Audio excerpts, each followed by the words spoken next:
message. We are at a turning point in the Black community where we must have equity in the apps we use that scale to billions of dollars. But this time, we own the infrastructure, we own the culture, and we shape the future.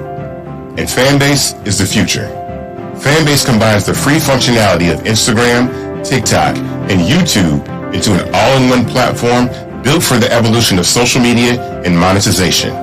With over 1.4 million users, that's real proof that we are shifting the conversation of tech ownership and equity for creators. So right now, I want you to go to startengine.com/fanbase and invest today. The minimum to invest is $399. That gets you 60 shares of stock in Fanbase at $665 a share. This marks a turning point in Black ownership of social media. If we don't take this opportunity to own social media right now, we will always be customers to our own creations. And that can't go on. So once again, go to startengine.com/fanbase and invest today. We must own the platforms where our voices live, our stories matter, and where our culture drives the world. Thank you.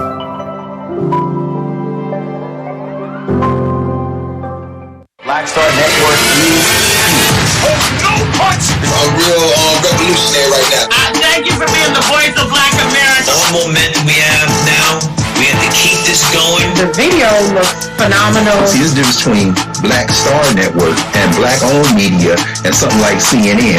You can't be Black-owned media and be scared. It's time to be smart. Bring your eyeballs home. You dig?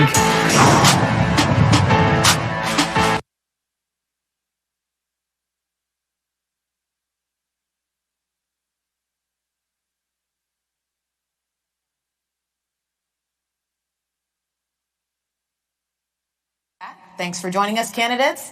Ms. Earl Sears, you're first. Tom. Thank you, Deanna. We want to begin tonight.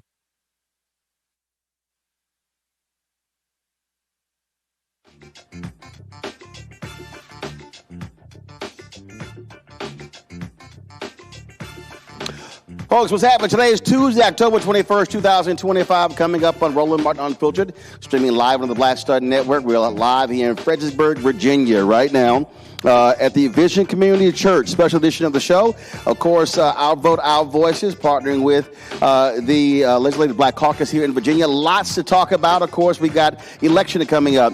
Election day, November 4th, but voting is happening right now in Virginia. We'll talk about the government shutdown. You got races happening around the country. You, of course, have got craziness happening in the nation's capital as well. And we'll talk about, again, the importance of how we connect the dots when it comes to our voting power and how we must maximize it in this day and age when Black voting rights are completely under attack all across the country. It is time to bring the funk on Roland Martin Unfiltered. On the Black Star Network, let's go.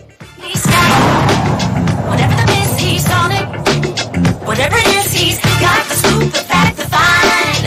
And when it breaks, he's right on time and it's rolling. Best believe he's knowing.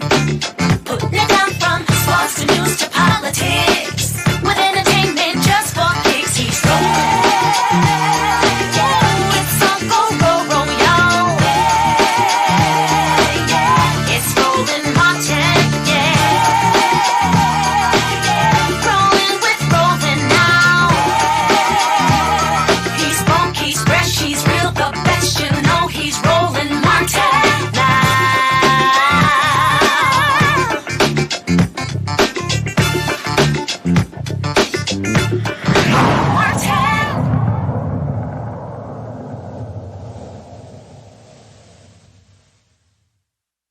That they've created.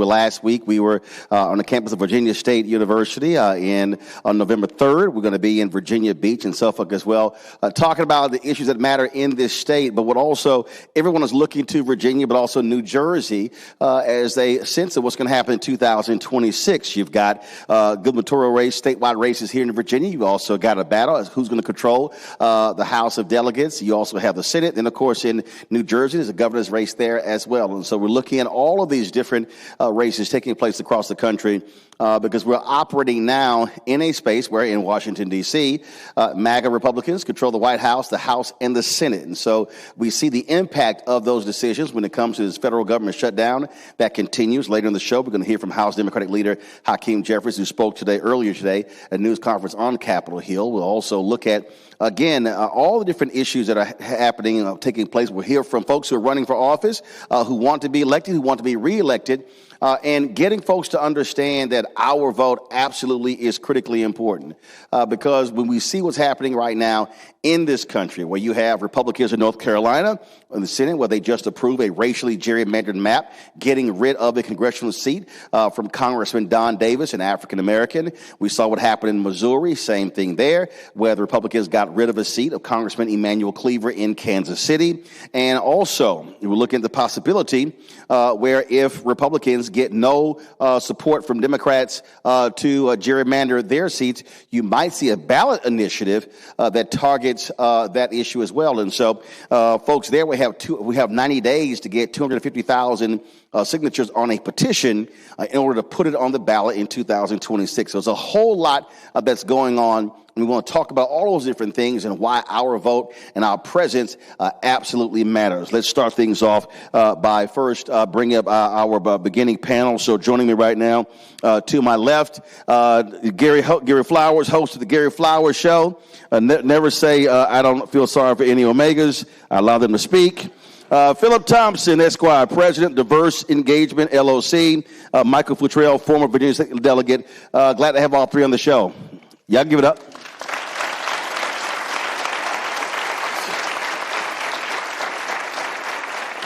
Mike, I'll start with you. I'm always talking about how we see what happens in terms of the importance of our vote. 2008, then Senator Barack Obama gets elected as president. That was the first time in American history, by percentage, the black vote actually was higher than the white vote.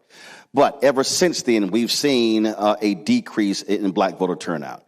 That was 17 years ago. A lot of people felt stuff did not get done. There are people who say that they are frustrated. They believe Democrats don't fulfill promises. And they say, well, why should I even vote? But then we see what happens when we don't vote. When you see a decrease in black turnout, then you see an increase in white voter turnout. Then you get Donald Trump winning the presidency. And then we see what Project 2025 has brought to the country. And it's a whole bunch of white broke folks in Virginia, in Arkansas, and other places who voted for him who now are crying because those policies are impacting them. And they say, well, I didn't vote for that. And I'm like, oh, actually, you did. You just didn't read the fine print. But one of the things that I say, though, to African-American activists, politicians, and others is that one of the reasons people don't know is because they don't know. They don't live and breathe this stuff. So talk about why we have to spend a significant amount of time connecting the dots so people understand public policy and who does what a city council does, what a county government does, what the state legislature does, and what Congress does. No, that's a great lead-in, and thank you so much for having I know it's a great lead-in, dog. I know what I'm doing. This ain't my first rodeo. You've done this a couple times or two, huh? Well, it's funny. When I first ran for office in 2013, I used to go sit into barbershops, and I would just have random conversations about things that were going on. And I used to talk to a lot of young brothers, and when I would talk to them, they'd be like, oh, I don't pay attention to politics. And I used to say, well, guess what? Politics pays attention to you. And, the laws and the things that are going to be enacted are going to be things that you are going to have to live by. So the question is, are you going to participate in the process or not? And if your vote didn't mean anything, people wouldn't be going out of their way to make sure that you didn't have the opportunity to vote. And so these are things that we need to pay attention to, because when you sit out of the process, what you get are things like we have in front of us right now.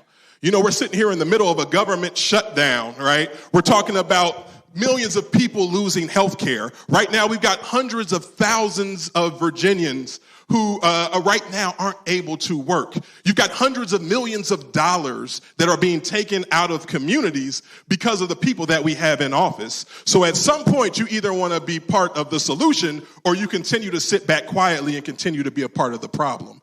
I'm going to tell you right now, when you pay attention to the trend, you brought up 2008, the difference in 2008, it wasn't just because Barack Obama was black. It was because Barack Obama talked to us. It's because he had conversations about things that we should be paying attention to. They had conversations about things that would be important to us. So when we all rallied around it, when we had something that we could believe in, that's when we started to make an impact. Because I'm telling you, when you come to the black community and help them understand what this is going to mean to them, they're going to rally behind it. I'm going to tell you right now, you look at everything that's going on across the nation, and if you told everybody, you said, this is exactly what it's going to be, I'm telling you, there's nobody that would have voted for it. And so right now, we have an opportunity to step up to make sure that our voice is heard. We can't sit back quietly. Sitting back quietly is how you get what we got. But no longer are we going to stand aside and allow people to make decisions for us. I used to say, if you don't have a seat at the table, that means you're on the menu. Well, now it's time for us to help set the menu as well. Amen. Philip, to that point, it's one thing to come to people in their agenda and say, please support this. But the issue that we're seeing is folks are saying, but did you deliver? And that's a whole different deal. Now, you can be angry and upset with the crazy, nonsensical things that Trump and MAGA are doing right now, but they literally told folk, we're going to do this. That's like playing a football game and the other team hands you their playbook and says, we're going to run these 90 plays Saturday. Try to stop us. And that's exactly what happened. And so part of the issue here is that people say, I'm checking out of the process because you promised me we were going to do these things and you didn't. Do you believe that's a part of what we're dealing with this voter dissatisfaction happening with progressives, with Democrats in this country? Yes, Roland, that's no doubt what's going on. And I'm one of the biggest critics in Virginia on having and staying on Democrats about delivering for our people. We vote Democrat at high levels, and the delivery side always seems to be that we go to the back of the bus on the issue train. Now, that's one of the issues that people have set back. You saw these memes now where you see black people sitting on top of a building while everything is smoking. A lot of people have kind of said, man, I've had it. We're back fighting a battle we thought we had conquered in 1970s and 1980s, and here we are back now. But who's speaking to our issue? Have anybody heard anything about voting rights in this election? Has anybody heard anything about fixing our schools? These are the issues that are important for us to hear in order to get people out to vote. As Mike said, there were people that were dissatisfied and saying, man, I'm not voting. But again, these issues will land on your head if you don't vote. But the Democratic Party has to start delivering for us. Now, I know we have some candidates here that are going to talk later. They all go down to Richmond and they work hard for us when they get elected. But still, there's a delivery point. We have to make sure our governor is the governor that we elect is going to deliver. And we also have to make sure we don't leave. And one of the things I do want to add, we cannot leave our Attorney General candidate behind, Jay Jones. All right? Whether it's true or not, the perception is that certain elements of the Democratic Party have left Jay behind because of the comments that he made in 2022. We have to go get Jay. We have to go rescue Jay. So we want to be sure that we not only get a Democratic governor, we want a Democratic Attorney General, a Democratic Lieutenant Governor to go down there and work with the blacks that we have in the General Assembly that are in positions of power and can make things happen. So it's important that we deliver. But on the other side, the Democratic Party has to come talk to us. And they have to deliver for us and stop this process of saying, we need your vote. And as you see right now, they brought who's coming out now. President Obama's coming to Virginia to help push this thing in October. We've seen this before, these late pushes, but you got to start delivering for us or we're going to sit these elections out, and that's just what's happening. But Gary, I agree with all of that, but I do believe that one of the greatest mistakes that we continue to make in terms of as a community is that when the election is over, everybody goes back to business as usual. I think so. The issue for me is that in Black Voters Matters. I talk to Cliff Albright and Latasha Brown about this all the time, where he said they say our politics has to be 365, 7 days a week.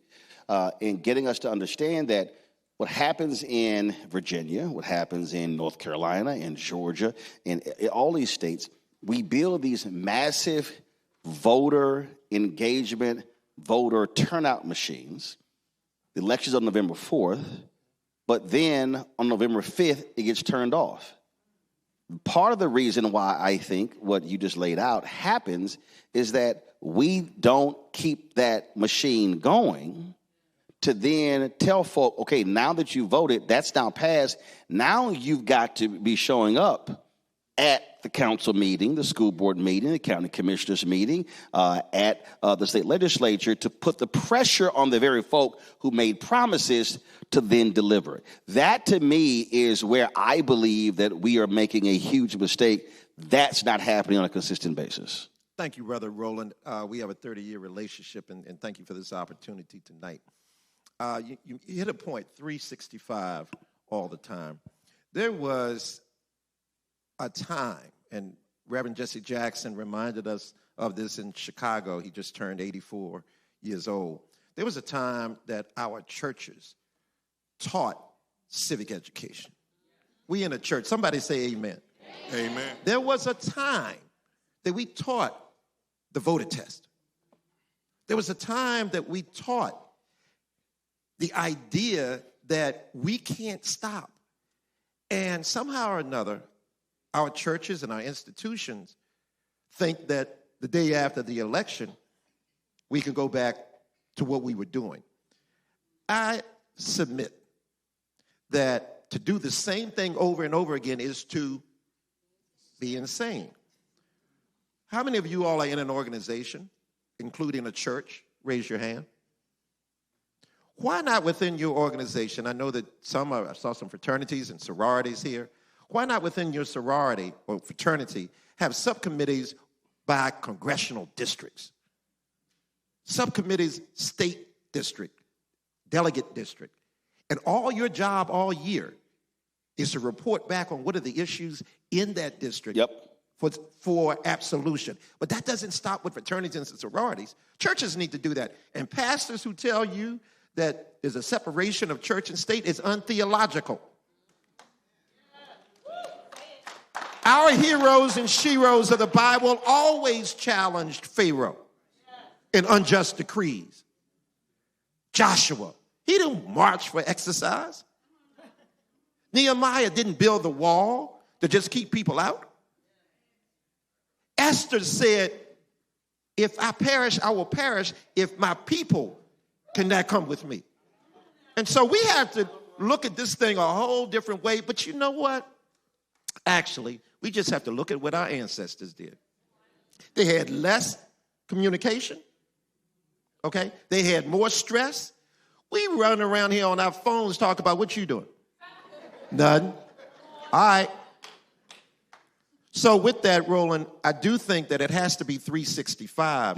But we have to change the structure of how we approach whether we need to know civics, whether we need to know politics and policy. Well, I've said this on the show numerous times that when we talk about what we are now facing, and I've had some folks try to give us some pushback, and I'm like, fine, I think you're wrong. The issue that we have is if you look at King's assassination, April 4th, 1968, and so if you look at from that point, I'll say take it through, let's say Obama's election. Fine, it's 2008. Now you're talking 40 years. So the person who was 25 when King was assassinated, with Obama's election, the person was 65. Okay, so you had a community infrastructure. So you talk about churches, you talk about NAACP chapters, so you had a community infrastructure. So we all knew who that brother was, that sister was, who knew who didn't vote, who voted. They understood precincts. They understood what was happening in neighborhoods. They were the ones who told us, hey, this is what the city is doing. I mean, perfect example, we invited members of the Board of Supervisors out, and before I came out here, I was talking to a sister. She's a doctor, Dr. Nikita Tori Bundrant, and she wanted to be here, but she's speaking to the supervisors because they're having public testimony regarding a data center. Now, what happens politically, because we dealt with this in Petersburg on Thursday, was a city councilman who said, hey, this is going to bring jobs, but the data center is also going to bring health problems. She's speaking about keeping these data centers in this area away from people, at least a 2-mile radius, because of the impact on their bodies. That is an economic development issue, but that is an environmental issue. That is a health issue, and it's a perfect example of why we have to be engaged in that process. And that to me, so what is missing, I believe, in many of our communities, those people who for 40, 45 years, who were working in those communities, keeping us apprised, they're retiring. They're passing away. And the problem is you can't replace that real boots on the ground with social media. You have to have folk who are replacing those people. And I think that's what we're missing right now. And that's why you don't have the voter education, because those folks have been slowly retiring and passing away, and we haven't replaced them to keep that community political infrastructure together. You wanted to go ahead and say something? Yeah, I wanted to say, because you bring up a great point about the need for us to rally and support after the election. I'm going to tell you the biggest issue I dealt with in the Virginia House of Delegates when I was in office, it wasn't Medicaid expansion, it wasn't voting rights, it was the EC versus the Sea of Japan. Somebody says, what is that? Well, what ended up happening was, it as the Sea of Japan. Well, what happened was years ago, Japan crossed Korea. They take over to the winners go the spoils. It used to be called the EC. They changed it to the Sea of Japan. They brought a bill saying that in all textbooks, we wanted to say the Sea of Japan, also known as the EC. Not even an issue that we should have been taking up in the Virginia General Assembly, right? But what happened was that community organized in such a way that we had no choice but to acknowledge. Every day, I got 75 emails about it. Every day, there were 30 people who came by my office. Every subcommittee meeting was packed off with everyone in that community. Every committee meeting was packed out. They brought in buses. So the day that it actually hit the floor, all along the gallery of the General Assembly, it was news from around the world. That whole community was there fighting for it. And so we ended up passing it, a bill that we probably shouldn't have taken up, but it showed the power of what happens when people come together and fight for what they believe in. That also was what I call offensive mobilizing, not defensive. And I think what happens too often, Philip, is that we are operating in a defensive posture.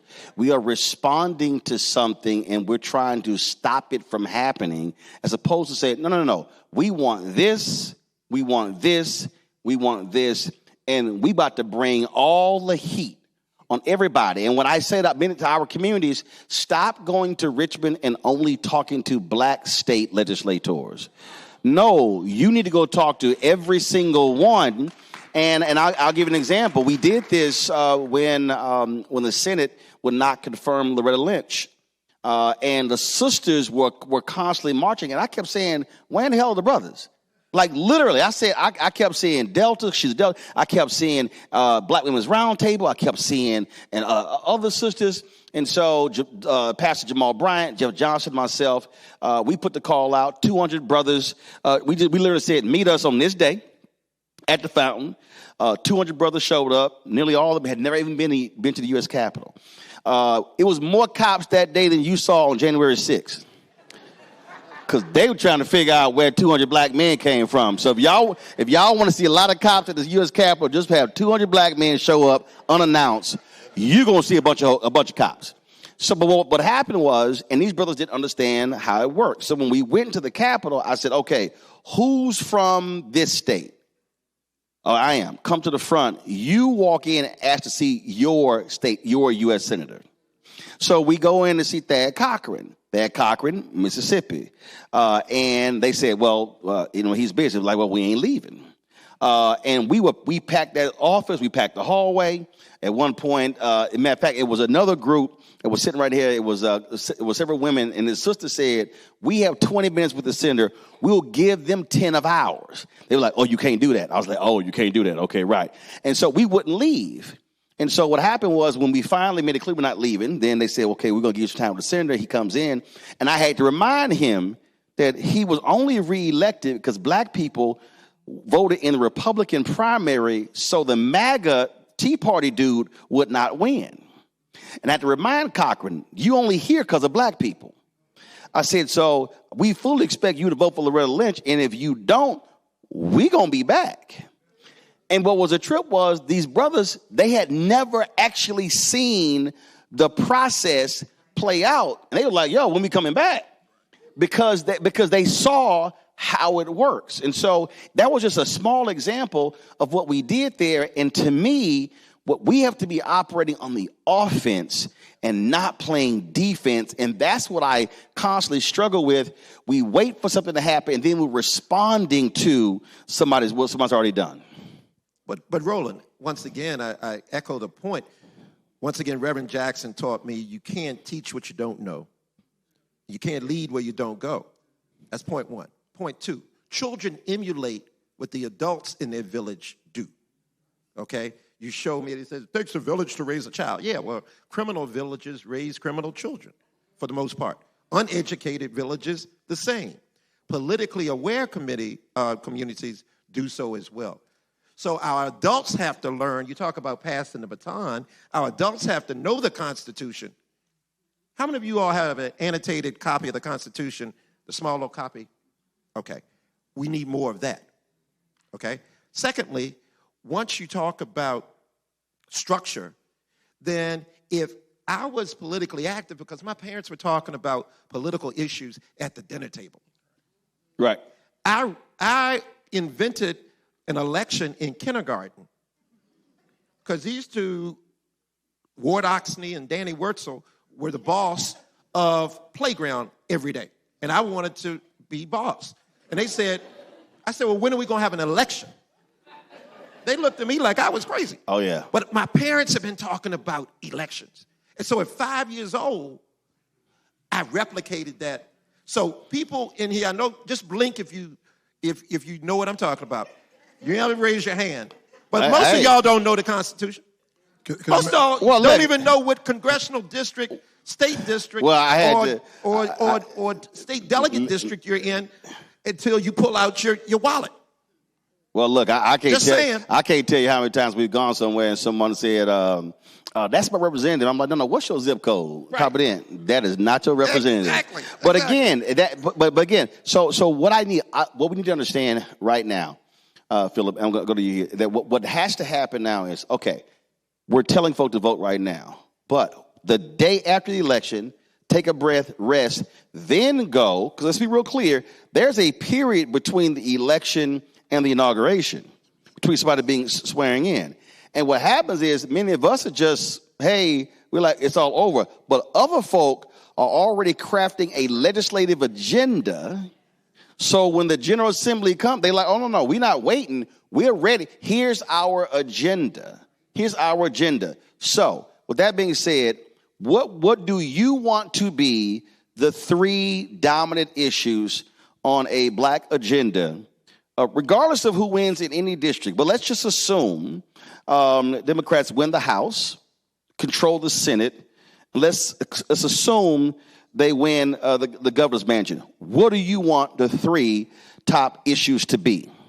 The first one has to be education. Okay, but that's a broad topic. Okay. What specifically about education? Well, the specific issue on education would be to ensure that our schools are being funded. That's too broad. Correctly. I need to drill down further because I'm doing this for a reason. Because part of the deal is if you ask for general prayer, if you have a general prayer, you get a general blessing. So you need to. I believe in specific prayers for specific blessings. So when you say funding, I need a number. What are you talking about? What are we asking for? Fund HBCUs, number one. What's the number? No, please. No, I ain't done. When we say fund HBCUs, we got to be specific. So I'm going to help you out here. First, fund Virginia State the $277.5 million owed from the period of 1987 to 2020 that money was stolen for land grant. See, when we say fund HBCUs, if they give $5 million, that's funding. No. I want the 277.5. So no, hold on. What else? I didn't have that number, but also ensure that the HBCUs are being funded at the same per student financial numbers as our University of Virginia, Virginia Tech, and all the white institutions. Okay, that's two. That's two. Give me one more. The last issue would be criminal justice reform, and when I say that, specifically dealing with qualified immunity. Qualified immunity is a barrier from holding police accountable. So you want the General Assembly to revoke qualified immunity? To revoke it from the standpoint, government can't operate without qualified immunity in certain ways, but at least revoke it where an unarmed person is shot or killed by a police officer. So you want modifications to the state's qualified immunity? Correct. Got it. Gary, what are your three? First, a constitutional amendment for an equal and high-quality education for every student. Two, to take the teacher pay of public teachers in the Commonwealth of Virginia at least to the national average, if not above. Okay? Okay. Because our teachers, our young people are not going into education because there's no incentive or little incentive to do so. And thirdly, when we look at the structure of our schools, the Commonwealth of Virginia tonight is the 6th wealthiest state in the Union. And yet the General Assembly tells us there's no money for public schools. That's a lie. So fund equally the school buildings. I come from Richmond, Virginia, the capital of the Commonwealth. 44 school buildings. Nearly 38 are dilapidated in one way or another. And we have the money to pay for it. So funding of faculty, funding of facilities, at least at the national rate. But since we're in church, you put your treasure where your heart is. Amen? Well, if you treasure education, candidates that run, we want quality education. Like you said, Roland, that's nebulous. It's not definable. Fund the teachers at the national level or above and fund the public schools like you mean it. Michael. Are you going to come to me after they took all the answers? It's a whole lot our community need. Well, you asked me what was important to me. Guess what? Find some new stuff. No, and I agree with the teacher pay at the national average and also how our public schools are being funded. But there's another thing that I also want to make sure that we start addressing, which is minority contracting here in Virginia. One of the things that continues to happen. Now, hold on. On this show, we say black and minority contract. Well, then black and minority. That's how we do it on this show. I know that's right. We real specific. I know. When we say we want minority contract, they can give it to a whole bunch of people that's not us. And honestly, that's what we continue to run into, right? And we saw that even in 2013 when Governor McAuliffe at the time, or 14, when he started working with SWAM businesses.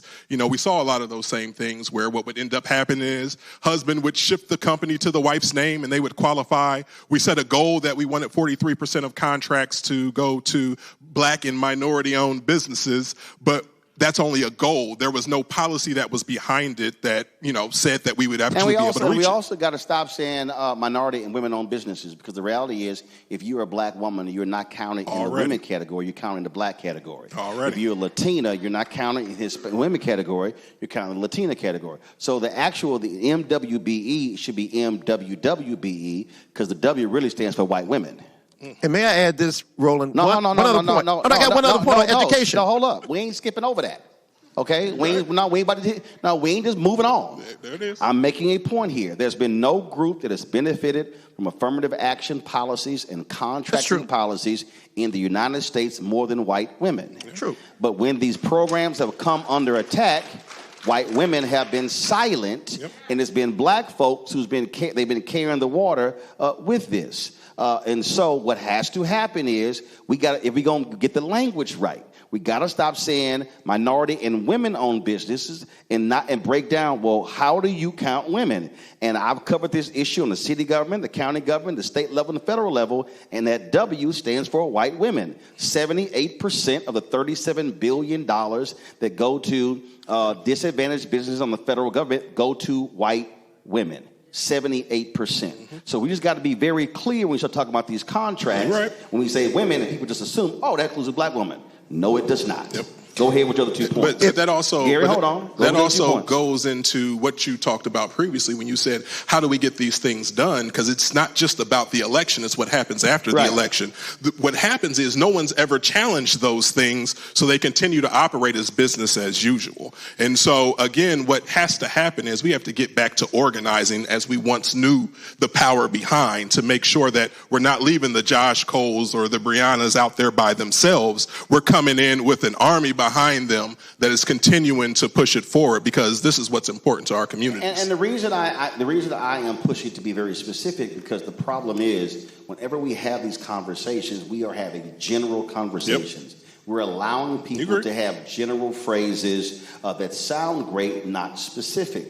And then what ends up happening is when we're trying to rally people, then we're trying to rally them around a general question. Let's fund public education. No. You got to be real clear on what it is you're actually funding. And to me, that's what has to happen, because now when we hand people that, to Gary's point earlier, when you talk about infrastructure, when you talk about Divine Nine, and I go beyond that, I then go Prince Hall Mason, Eastern Star, I go Links, we have all of these, we have a significant infrastructure in black communities. The problem is they are not properly organized and mobilized. They're spending significant time on internal business and not external business. True. The same thing with churches. True. The reality is you can have a church. Now, what you do with Bible study on Sunday is one thing, but you still reside in a community. You still got to deal with zoning. You still have to deal with issues and your members. And so we have to be giving our folk very specific issues that we want them to be confronting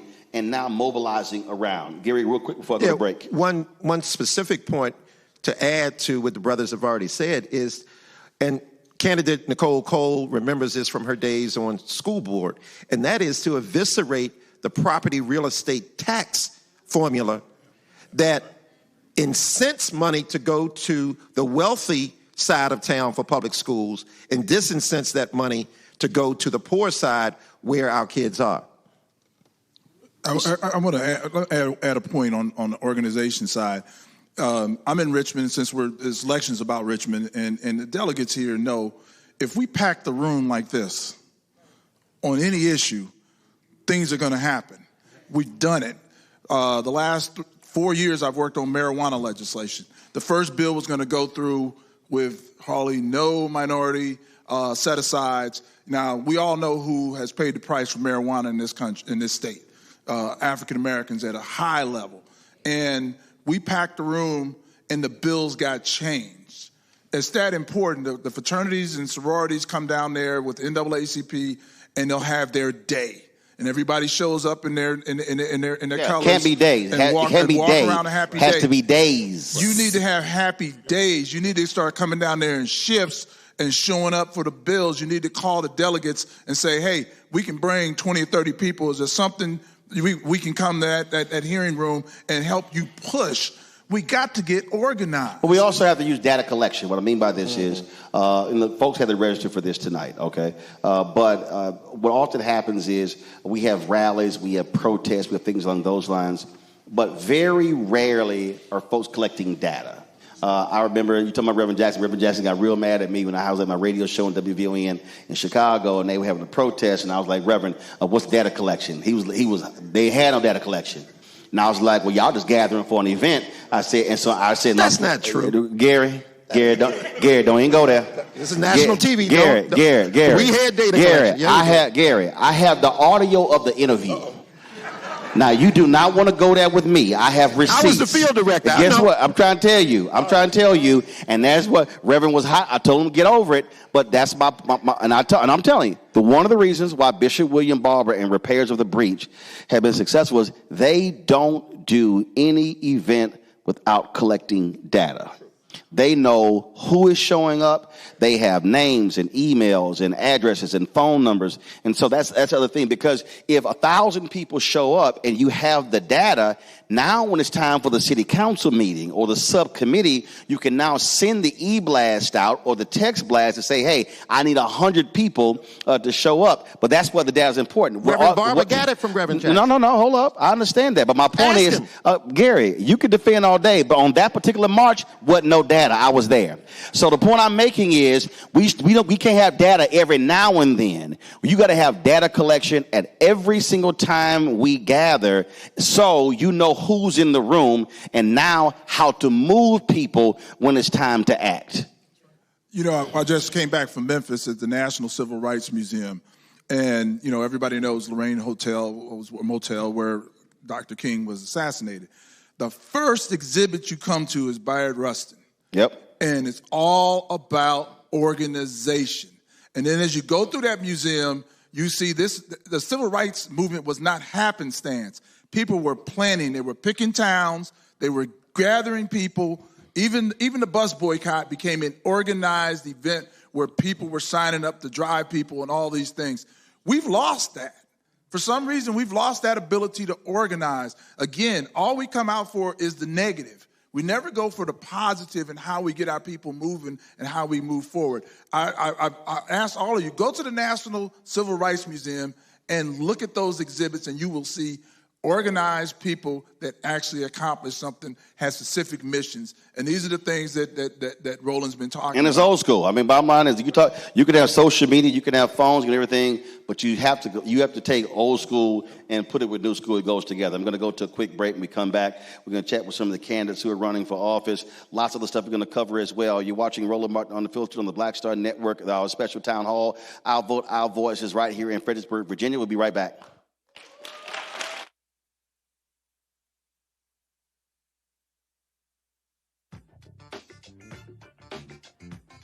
This week on The Other Side of Change. Book bans, anti-intellectualism, and Trump's continued war on wisdom. This is a coordinated backlash to progress. At the end of the day, conservatives realized that they couldn't win a debate on facts. They started using our language against us, right? Remember when we were all woke and the woke movement and all that kind of stuff? Now everything is anti-woke, right? When we were talking about including diversity, equity, inclusion, higher education, now it's anti-DEI. All this are efforts to suppress the truth because truth empowers people. You're watching The Other Side of Change, only on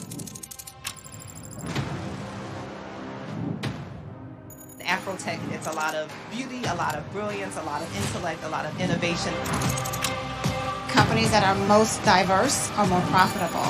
We're getting culture, we're getting community, we're getting the best of the best. Not only are we here to greet each other, but we're here to network and to elevate each other. Everybody from all the major tech companies here, and that means that now everybody's in the same domain.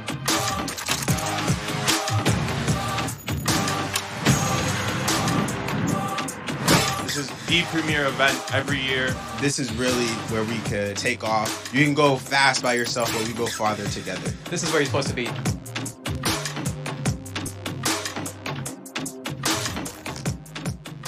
Next on the Black Table with me, Craig Carr. Why the America we live in today is not what the founders intended or what they outlined in the Declaration of Independence and even the Constitution. Professor and author Kermit Roosevelt will join us to talk about his book, The Nation That Never Was. How history was misinterpreted, the intent and realities of America's beginnings, and missed a much better story in the process. So if you have to pick some group to marginalize, I think it should be the people who are against equality. That's next on the Black Table, right here on the Black Star Network. They said the quiet part out loud. Black votes are a threat. So they erased them. After the Supreme Court gutted the Voting Rights Act in 2013, Republican legislatures moved fast. New voter ID laws, polling place shutdowns, purges of black voters from the rolls. Trump's Justice Department didn't stop it, they joined in. In 2018, his DOJ backed Ohio's voter purge system, a scheme that disproportionately erased black voters. Their goal, erase black votes and political power. Yeah, that happened. These are the kinds of stories that we cover every day on Roland Martin Unfiltered. Subscribe on YouTube and download the Black Star Network app. Support fact-based independent journalism that centers African Americans and the issues that matter to our community.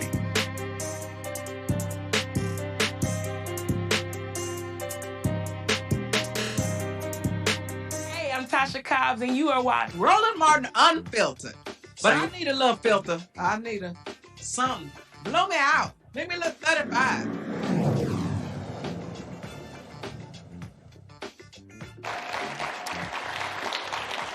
All right, folks, we're back at Vision Community Church. We got 3 candidates who are running for office. I want to introduce them. Nicole Cole. She's a member of the Spotsylvania County School Board. She is running for Virginia's House of Delegates. Cole. Nicole, 66. Nicole?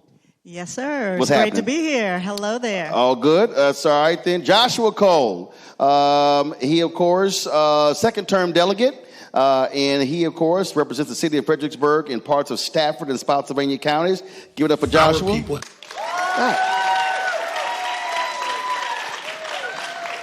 All right, folks. And last but certainly not least, Stacey Carroll. Stacey, what's happening? Hello. Celebrating her recent court victory after a Stafford County, Virginia Circuit Court judge dismissed a lawsuit to remove her from the November ballot. Say that again. Dismissed. Clock it. Frivolous. So that was fun. It was absolutely fun. Not really. But seriously, that lawsuit was literally a distraction from us focusing on what really matters. As you guys know, in the court cases, they've been tailing our family or surveilling us since March.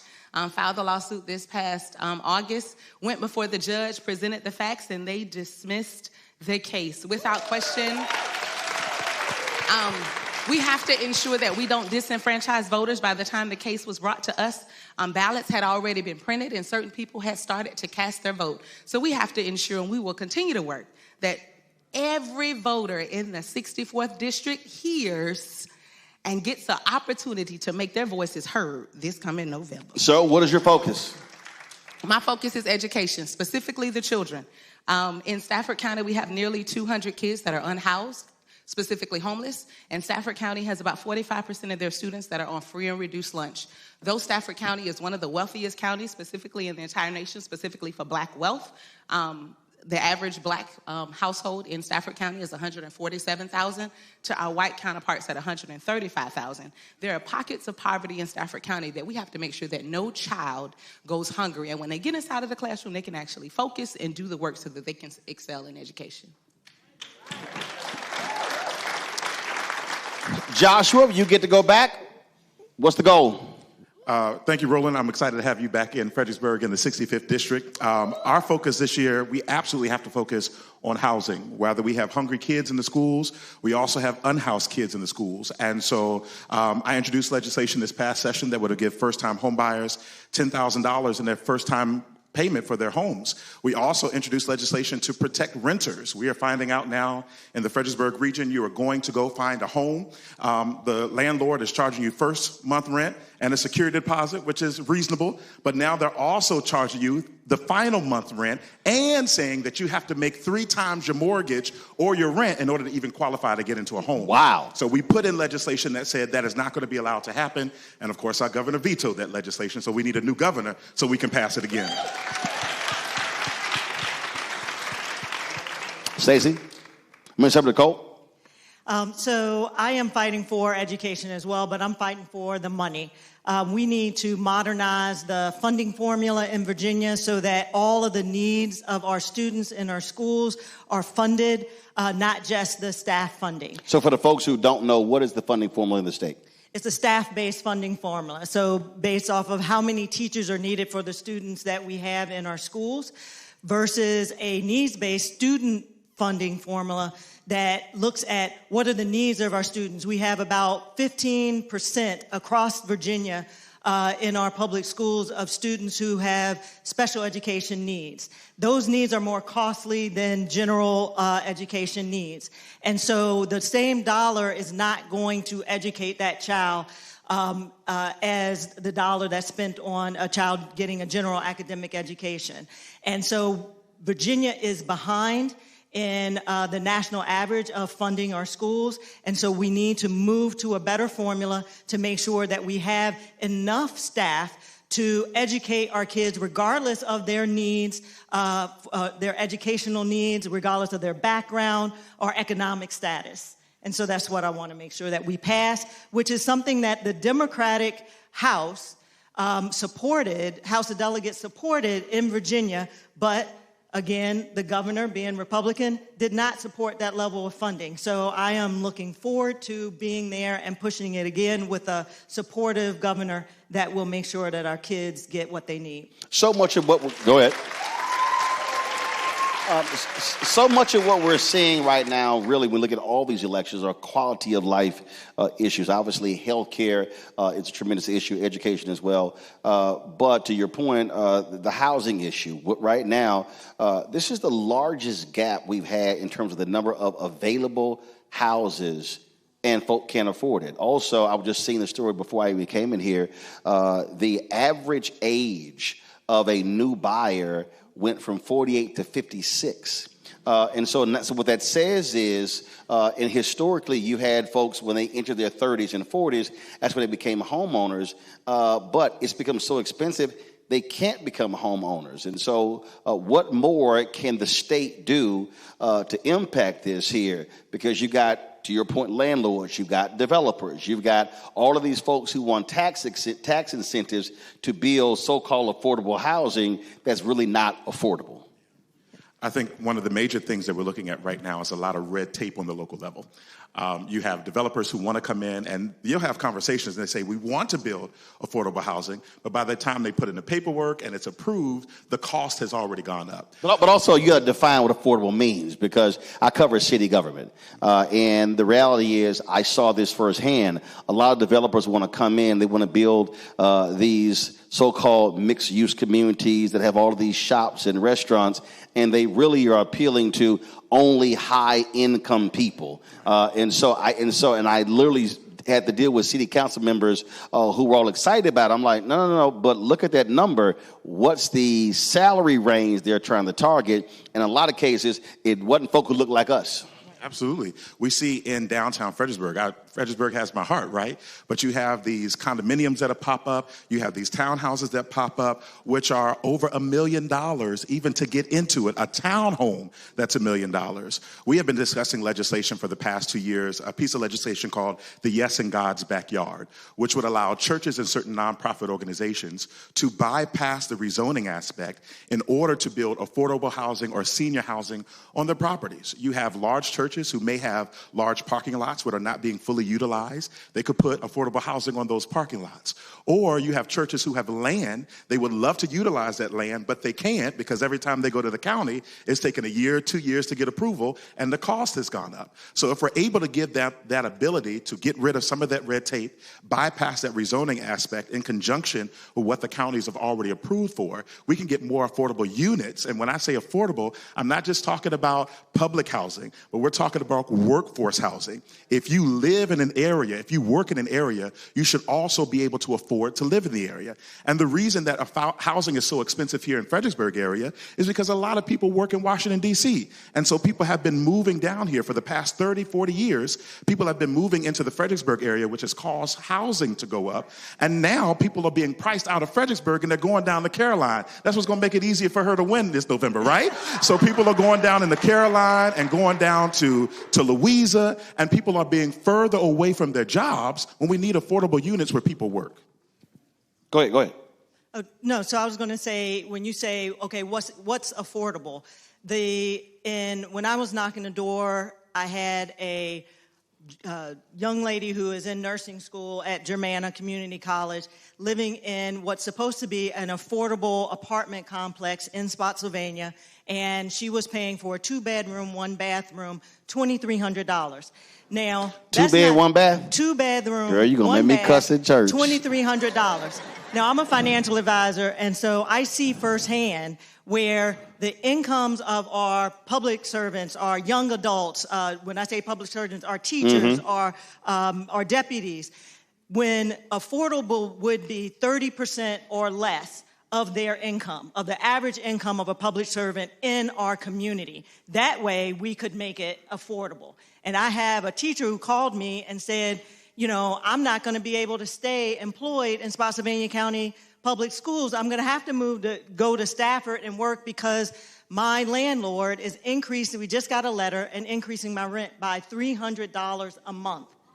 That is insane when we don't even have a cost of living adjustment for teachers, that their living expenses are going up such that they can't even work in our local communities. So we have to make sure that we make a barrier for what is affordable in our area, and also make sure that the local boards of supervisors are held accountable for managing this and not delaying the process, because I did have developers say to me, you know, what's supposed to be a 2-year project is becoming a 5-year project because they're circumventing the laws that we have on the books that make it take longer, and they have to recoup their investment.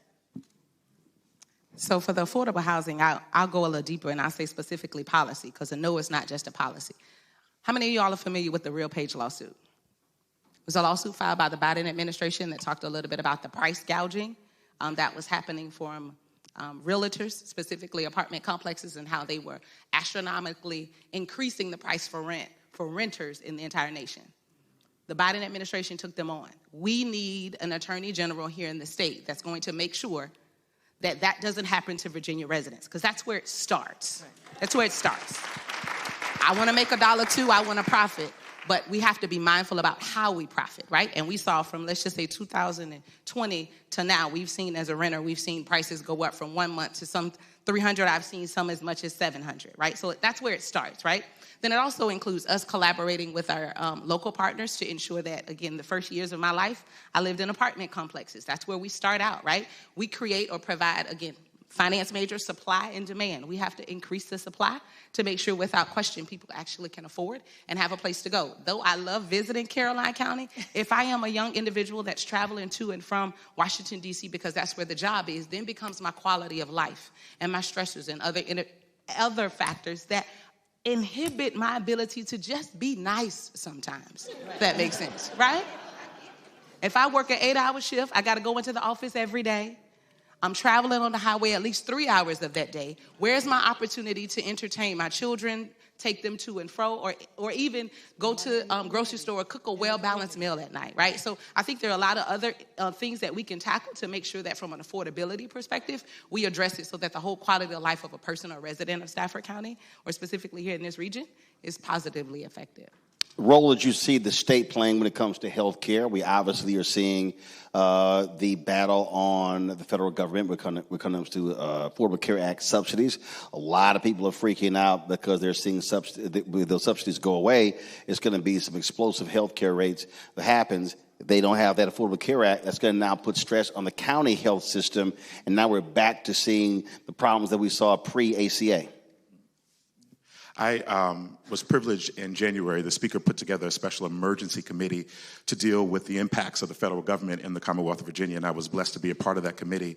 We traveled all over the state, and what we're already seeing, Roland, is in Southwest Virginia that overwhelmingly voted red. They didn't vote ruby red, they voted maroon, right?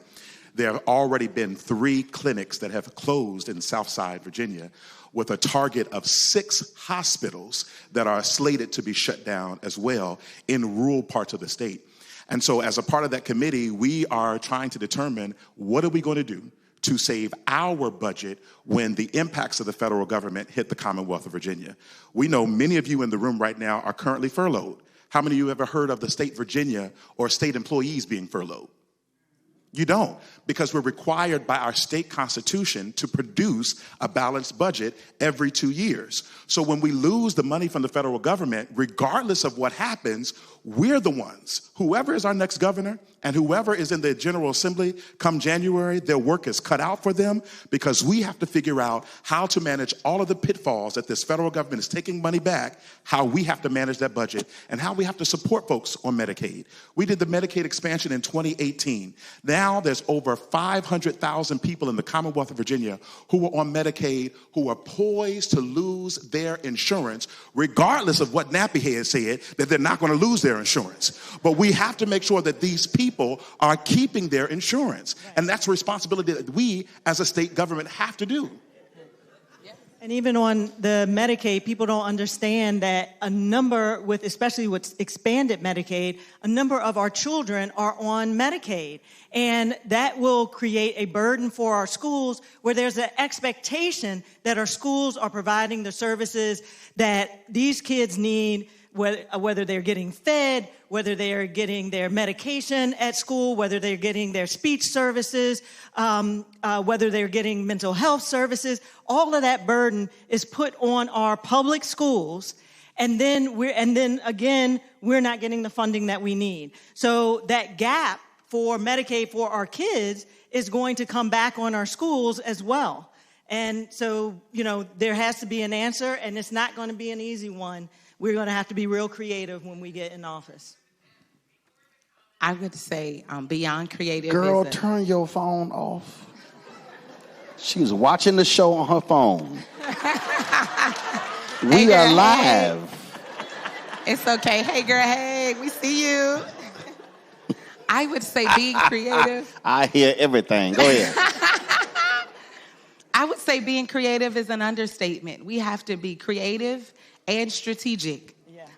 Because even before some of the Medicaid cuts that we know are coming, our current Medicaid system has problems. And I say that as a foster mom. I have a foster son that has been on the waiting list to get inside of a specialty provider for the last 9 months.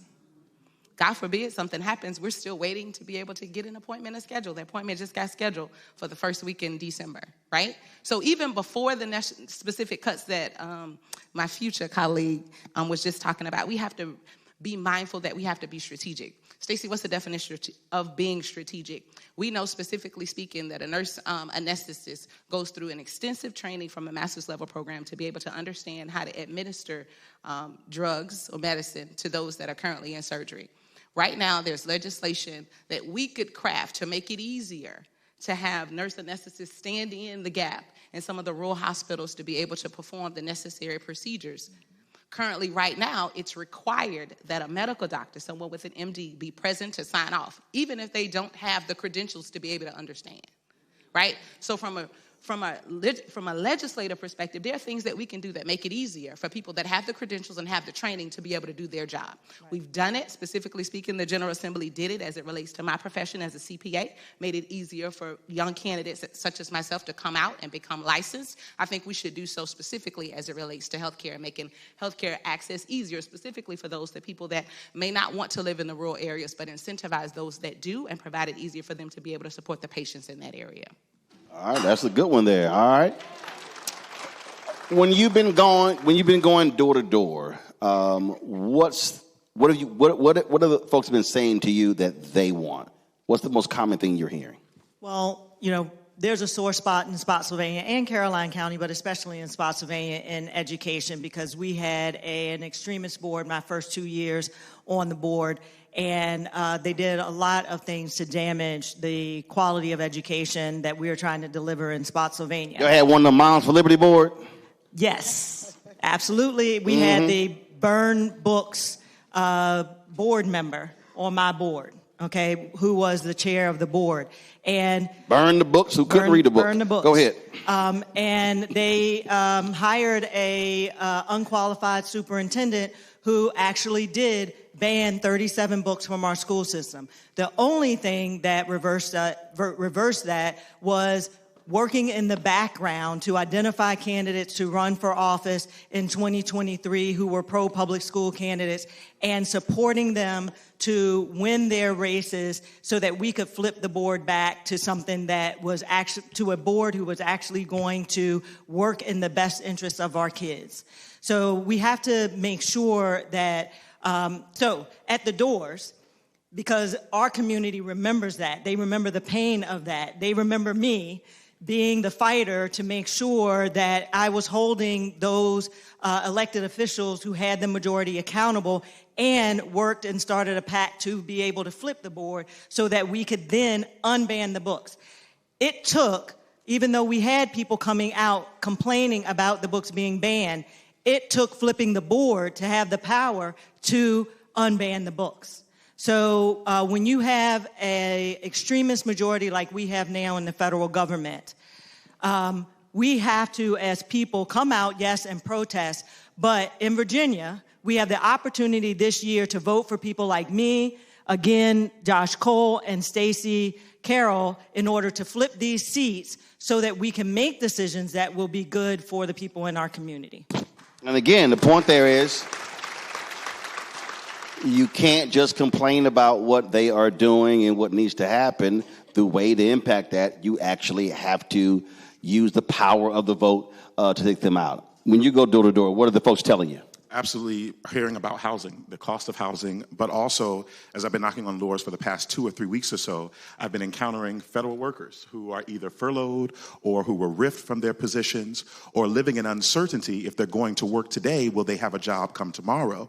And so I think that it's extremely important as we look at the elections that we're facing this year, we have the opportunity to elect a former congresswoman who has served during the former Trump administration, who knows what it means to fight against what he's doing, but then put that together with the experienced legislators that we already have in Richmond who know how to navigate the state system, bringing us together to push back against this second Trump administration, bringing good paying jobs, because a lot of the governor released a website, says Virginia has jobs. Yes, Virginia does have jobs, but many of you federal workers who have been let go are overqualified for those jobs and still can't get hired.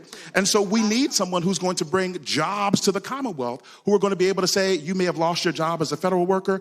Good, we're going to bring this other job here that you are qualified for that's going to pay you equitably to what you were used to be making, and you're going to still keep your pension. Because many people were losing that when they lost their jobs, and this is what people in the Fredericksburg area are complaining about and are worried about. So I would have to say I hear more than just when I'm on the doors, because you name it, I'm at the commuter lots at 5:30 in the morning aggravating people. I see people in the grocery stores at the You where at 5:30 in the morning? At the commuter lots. Catching people, I talk to Lord. Ring cameras. 5:30 in the morning? Yes. Wherever you are, I am. Yes. I'm going to sleep at 5:30 in the morning. No, I'm at 5:30 in the morning. I'm at the commuter lot saying, good morning. Had you would have opened that door and talked to me, we could have did this at 6 p.m., but now we're doing it at 5:30 a.m., right? I've been in every space or place, whether it be the masjid, the mosque, or a church, whether it be white or black, predominantly, just talking to people. And the one thing that I consistently hear is they want to preserve what they've built for generations to come, is one specific thing that I've heard. And whether that be, and specifically speaking, we know the black wealth here in Stafford County, but there's a lot of federal workers and contractors that I've encountered here more recently at home as well. And a lot of them are concerned about how or where the next paycheck or when the next opportunity is going to open up, specifically speaking. I know because when I was offered the opportunity to take a federal job, I declined because the salary offer was less than in the private sector.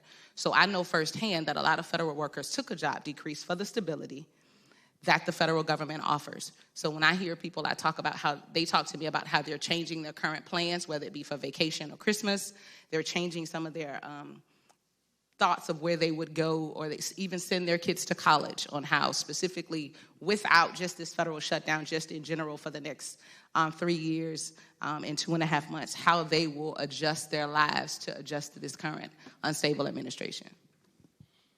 I'm still stuck on that 5:30 in the morning. You ain't talking to me at 5:30. I'm trying to get on this doggone train to go to sleep. If you saw me at the commuter lot, raise your hand. Ow! Bet you were trying, like, girl, I'm trying to go take a nap. Don't go on. Go on. Every space in place. That's where I'm at. Last question for you before I go to the break. And there's somebody who's watching. Doesn't matter. They could be young, middle-aged. They can be a seasoned saint. And they're like, okay, I hear all of that stuff, but I ain't feeling none of that.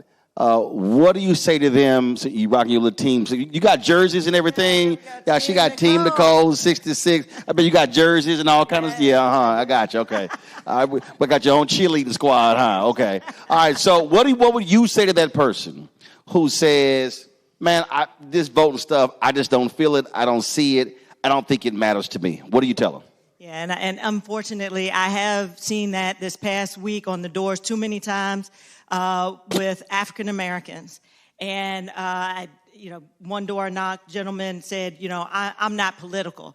And I said, look, I don't need you to be political. I need you to vote for me so I can be political for you. Because I am going to be the one that is representing this community. And I am running against someone who has been in office for 35 years, okay? And he has not been supporting you or the issues and what's important to you, your family, and our community here in Spotsylvania and Caroline County. And in order for me to be political for you and fight for you to get what you need and what we need in this community, I need you to vote for me. And what people don't understand, and I say this from the dais on school board all the time, is you absolutely need to be political. It only takes, and I've seen it, it only takes one person to come up to the podium in public comment and say, hey, this is something that I want.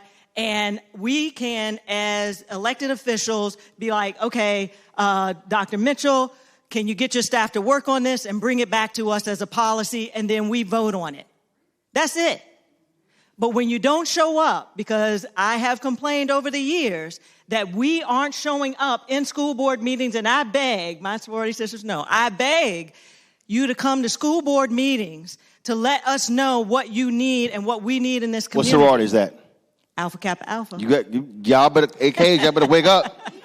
You said you begged them? Did they show up? But the Deltas did show up. Of course we did. I do have some of I'm not going to lie. So you saying your sisters didn't show up?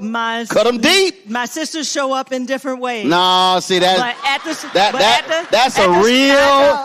a political answer. Hey, they're showing up to me now at early voting in Caroline. I've had my sorority sisters come where we have not had people welcoming people at early voting in Caroline for years. I've had sorority sisters and your fraternity, my brothers, my first family. We gonna show up, baby. Yep. Let's show up. First of all, service of all, we shall transcend all.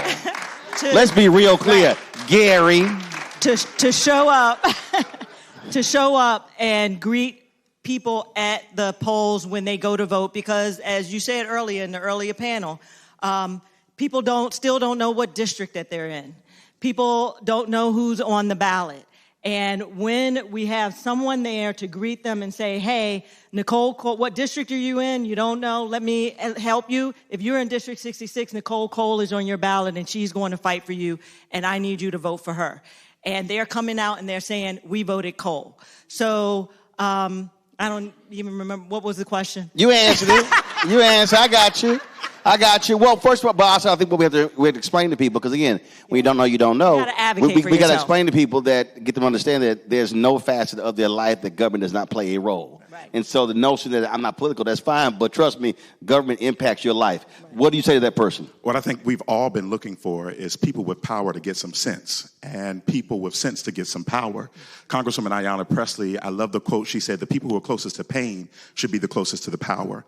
And we're now living in a reality where people are like saying, I'm not concerned about politics. It's too convoluted. You have at it. You do what you're going to do. But this is where I challenge you. You don't care about politics, but your landlord does, and that's why your rent is high. You don't care about politics, but your insurance company does, and that's why your premiums are high. You don't care about politics, but your job does, and that's why your pay is not high. And so we are looking at people who don't care, but politics is involved in everything around you. And if we got to be like Shirley Chisholm. If you don't have a seat at the table, you better bring up a folding chair and make a place there. And so we all have been fighting. And we all need to encourage someone else to fight, because if you're not at the table, you're on the menu. And it's time out for us being on the menu. We're about to march down to Richmond and flip the executive mansion, expand our majority in the House of Delegates, get that attorney general seat, and we're about to make the menu. All right, close out. And that settles it. The only other thing I would add to what, see, you never come behind a preacher, but the only thing that I would add to what... Yeah, a little hard to preach at 5:30 in the morning. and I was up at 4:30 this morning. But no, I find a way to relate to them. I tell them when they look at my credentials now, I look so accomplished and so polished, and I remind them that I started out and I got pregnant when I was a junior in high school. That young man now was a junior at Morehouse College. And I tell them about that because I remind them that I didn't miss a day at school, and it was government programs that paid for him to go to daycare while I still was able to go to high school and finish on time. And I remind them of various ways that the government can help them stand up. And the only way that those programs are fully funded and in effect is if we got the right people in those offices advocating, because I'm a benefit of a generation that advocated prior to me. And though I stand and I will advocate for them, even if they choose not to vote, because I will remind them of all the things that Josh Cole and Nicole Cole just said. But if in case they don't, I still walk away and I still try to remind them that, hey, you look at me now, but I promise you, politics cares about you. Put your hands together for Nicole, Joshua, Stacy. Gonna go to a break. We'll be right back. Roland Martin Unfiltered right here on the Black Star Network.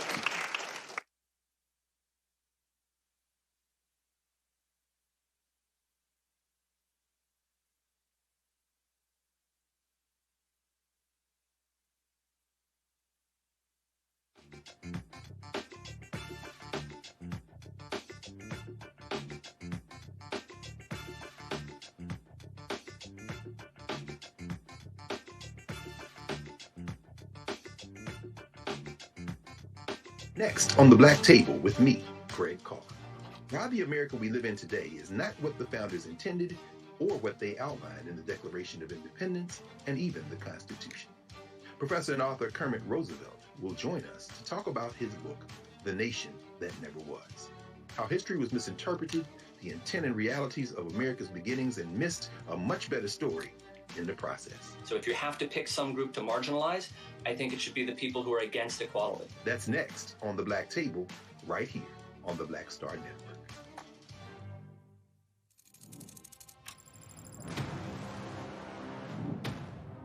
Afrotech, it's a lot of beauty, a lot of brilliance, a lot of intellect, a lot of innovation. Companies that are most diverse are more profitable. We're getting culture, we're getting community, we're getting the best of the best. Not only are we here to greet each other, but we're here to network and to elevate each other. Everybody from all the major tech companies here, and that means that now everybody's in the same domain.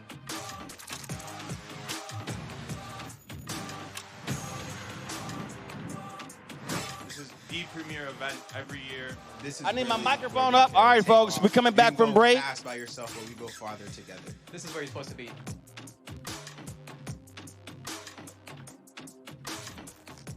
To serve his community. That's why Josh is fighting to lower costs for families hurting from inflation and make sure we can all afford quality health care.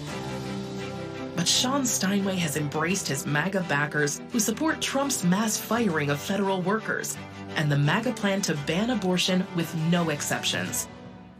We deserve better than Sean Steinway. I'm Josh Cole, candidate for delegate, and I sponsored this ad. Nicole Cole knows the cornerstone of a successful life starts here. Virginia Public Schools gave Nicole an excellent education. They helped her become a small business owner, family financial planner, mother, and community leader. Now, after 4 years on the Spotsylvania School Board, Nicole is running for delegate to meet the needs of all students.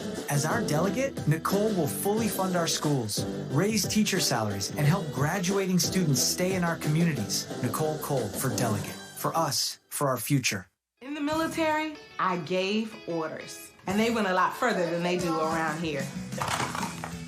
If there's one thing I've learned as a mom and foster parent of more kids than I can count, investing in their future isn't a choice. In Richmond, I'll fight for Stafford's fair share for our schools. Smaller class sizes, better teacher pay, and more vocational training. I'm Stacey Carroll, and I'll fight to get our kids' future in order. Melanie Campbell, National Coalition on Black Civic Participation, the Black Women's Roundtable. And we are watching Roland Martin Unfiltered all day, every day, 24/7. Spread the word.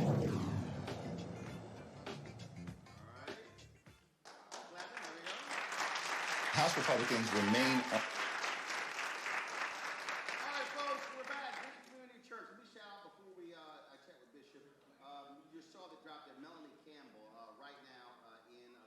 they're celebrating what? My mic is on. Green means on. Okay, well, fix the mic problem. My mic says green. All right, I'm saying it's the same mic I've been using.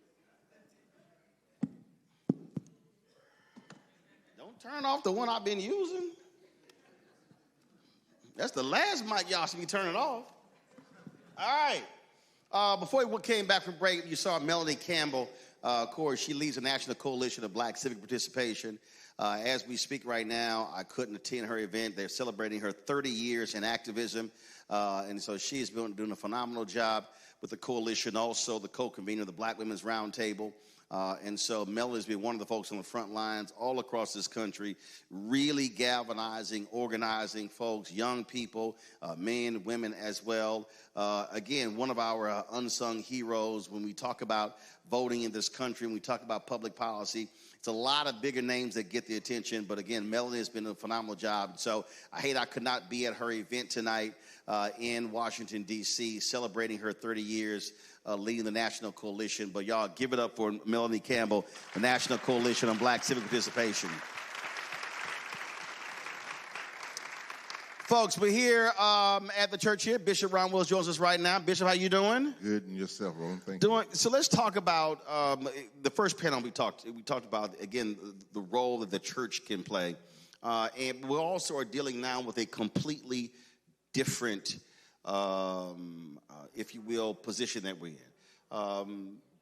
Even before COVID, we have seen a drop in church attendance.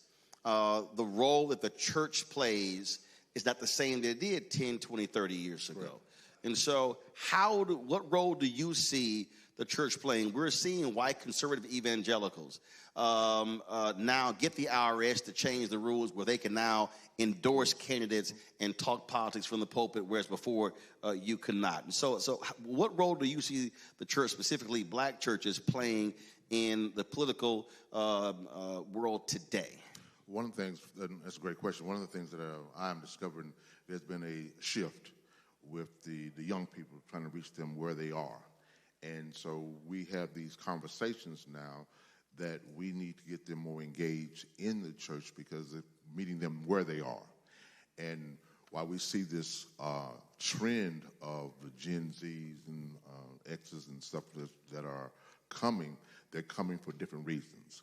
And so I believe what the church needs to do today is meet people where they are and help them understand why we teach what we teach and stand on that principle. Because the question is, they're not challenging us. They just want to know what's going on. Well, they also are demanding the church be focused on different things. And again, if you break down numbers, and if you look at any political scientist will tell you, voters that are 65 and older who are African American politically self-identify as Democrat. Then when you go down further, 55 to 64, numbers still self-identify. Once you go below 55, that begins to drop off. Now, a person who is 18 to 35, 39, 45, they may not self-identify. They're likely going to vote Democrat. But then you have an increasing number of folk, really beginning with Gen X. I hate the fact that Gen X was the only demographic that voted majority for Trump. I don't know what we were thinking. Right. But what you're dealing with here, and this is a conversation that is very hard for people to understand. When you look at Gen X, that's that first generation coming after the Civil Rights Movement, you now are having African Americans who are coming out of college who are making more money than their parents did. Correct. So they're having issues or having conversations about things parents never talked about before. You didn't have many black parents talking about the top tax bracket. Few of us were near the top tax bracket. We start talking about capital gains, investments, things along those lines. So I think also we have to recognize how education, the economics is also changing the politics and is demanding more of politicians and the black church and others to be able to speak to folks as to where they are, to say, hey, why should I support this person or this party? Right. And so, and with that being said, one of the things I think the church needs to do is that we, since we now, we don't talk about politics like we did before, that we should be talking more about Or I'll say this here. I should take politics out. The church has to be speaking to contemporary issues. Right. Politics plays a role in it. And so, fine, it can't be a D or R conversation, but it has to be an issue-driven conversation because you are impacted by that particular issue. Right, absolutely. One of the things that I know that I have done that has been open a lot of in the church, we have what we call forums. And in our forums, we talk about today's issues, what's really going on in today. And I have discovered that people have a voice. They want to know, let's talk about the real stuff that's really going on. And for too long, it's been taboo that we talk about. One of the things is like mental health. When we talk about mental health, we look at mental health as being quasi the stigma. But we all are suffering, but we don't want to talk about it. So we have to learn at the church to talk about real issues and be not so sensitive and get so defensive that we can't hear each other's perspective. But mental health also has a political side because that speaks to resources, whether it's school district, whether it's city, whether it's county, all of that. And so, again, to me, that's where I think the connecting the dots has to take place. Earlier when Pam was talking about how we have to be having these civic classes, to me, there should be, it could be a rotating thing, but I would suggest that if you've got 10, 20 churches, and then they say, hey, we're going to rotate this thing week to week to week so people can come and actually learn. And I keep telling everybody, make this thing as basic as possible. Literally say City Hall 101, School District 101, State Government 101, because a lot of people really don't know. And the reason I come at that from this perspective because my parents were co-founders of a civic club.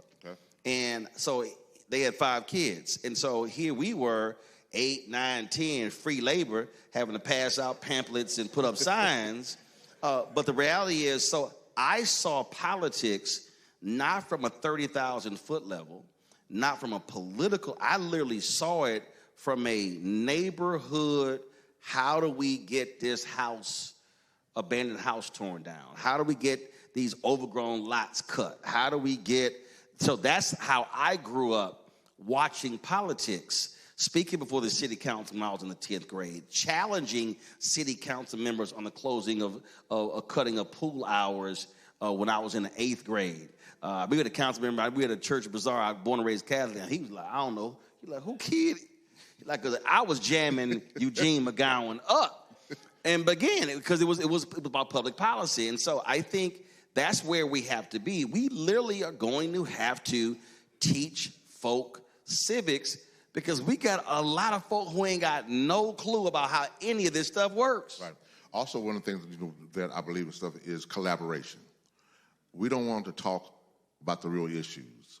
As churches, we need to, and I know pastors, a lot of pastors are here, but we need. If you're a pastor, stand up.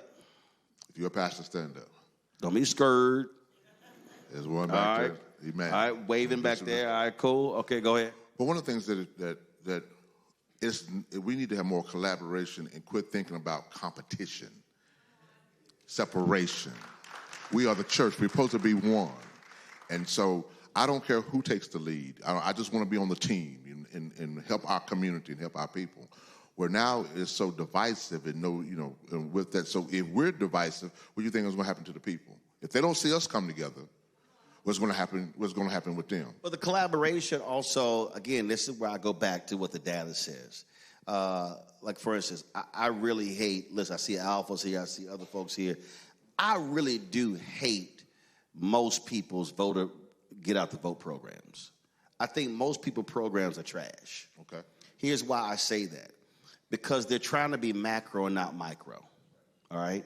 So if you take this election, so is it Kimberly Pope Adams, is right? So Petersburg, we were there, Virginia State on Thursday. So 2 years ago, she lost by 53 votes. Okay? Petersburg, black folks didn't turn out in Petersburg. So if I'm looking at data, what I'm looking at is I'm saying, okay, if I'm in Fredericksburg, where are the top 10, 15 black voting precincts. So I want to know number of eligible voters. I want to know number of registered voters. I want to know who turned out in the last election. The data actually is public. You can pull it up and know exactly who turned out and who didn't. And so what happens is we have these voter registration drives at all these different places, and I always go, okay, well, how many people did you register? How many people literally came through? As opposed to saying, how about you take that, forget the game or forget the concert, and literally take that registration drive to that particular neighborhood, because you might actually have 400 people who are eligible but are not registered. So now, are you going door to door? Are you doing, and that's why when I was saying earlier, that black infrastructure we had, folk knew their precinct. Right. Yeah. They knew the numbers. They knew who didn't turn out. And if you take 10 precincts, and if you literally add 50 more voters per precinct, that's 500 votes. That changes elections. Now you take that, and then you go across the state, and all of a sudden, you can shift statewide elections with that very basic micro model. That, to me, is how churches should be collaborating, by saying, if we need to add 50 to 100, you got 10 churches, that means that your job is to go register 10 people. Right. And you 10. That's all I'm asking you to do. To me, that's the kind of collaboration that also has to happen. No, absolutely. I totally agree with that.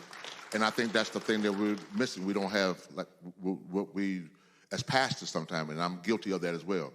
As a pastor, I don't know it all. And you have to be able to go to get. And so I say this to pastors and stuff, if you don't know, go find somebody that can educate you and help you with the voter registration. Right. And that's why you take the folks at Black Voters Matter who are out there. Again, that's one of the things that they do, bringing them in with the data. Also calling up Cornell Belcher, Terrence Woodbury, two of our top pollsters, both African-American.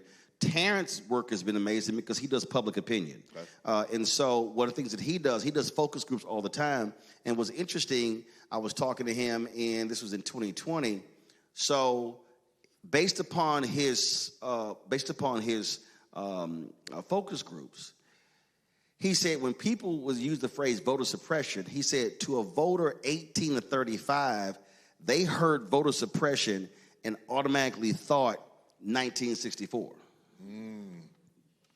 He said, but if you said to that voter, if you didn't say voter suppression, but you said they're closing down our voting locations, that resonated more present day. Right. So the other issue is bringing in experts who can give you the proper language to be using in 2025, as opposed to you using language that you think works and is really sounding 1965 to somebody in the audience. Yes, absolutely. Also, one of the things with and Terrence, you should send me a check. I'd have had more people hire Terrence to give his data. Every time he said, man, I got a lot of work for me. I'm like, so Terrence, you should be tithing, Terrence. Tithing to Roland Martin Unfiltered, Terrence Woodbury. Go ahead. Now, with regards to that, Roland, when it comes to in voting is so critical today, because I've heard in the last segment people say, well, why should I vote? You know, why does my vote matter and stuff? And it's educating them on why their vote matters. And I want to thank you for coming to Fredericksburg again.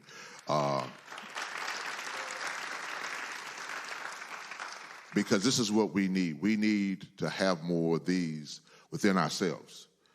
The question is, while it's great to have you here and having the show, the broadcast live, what are we going to do after this? Yep.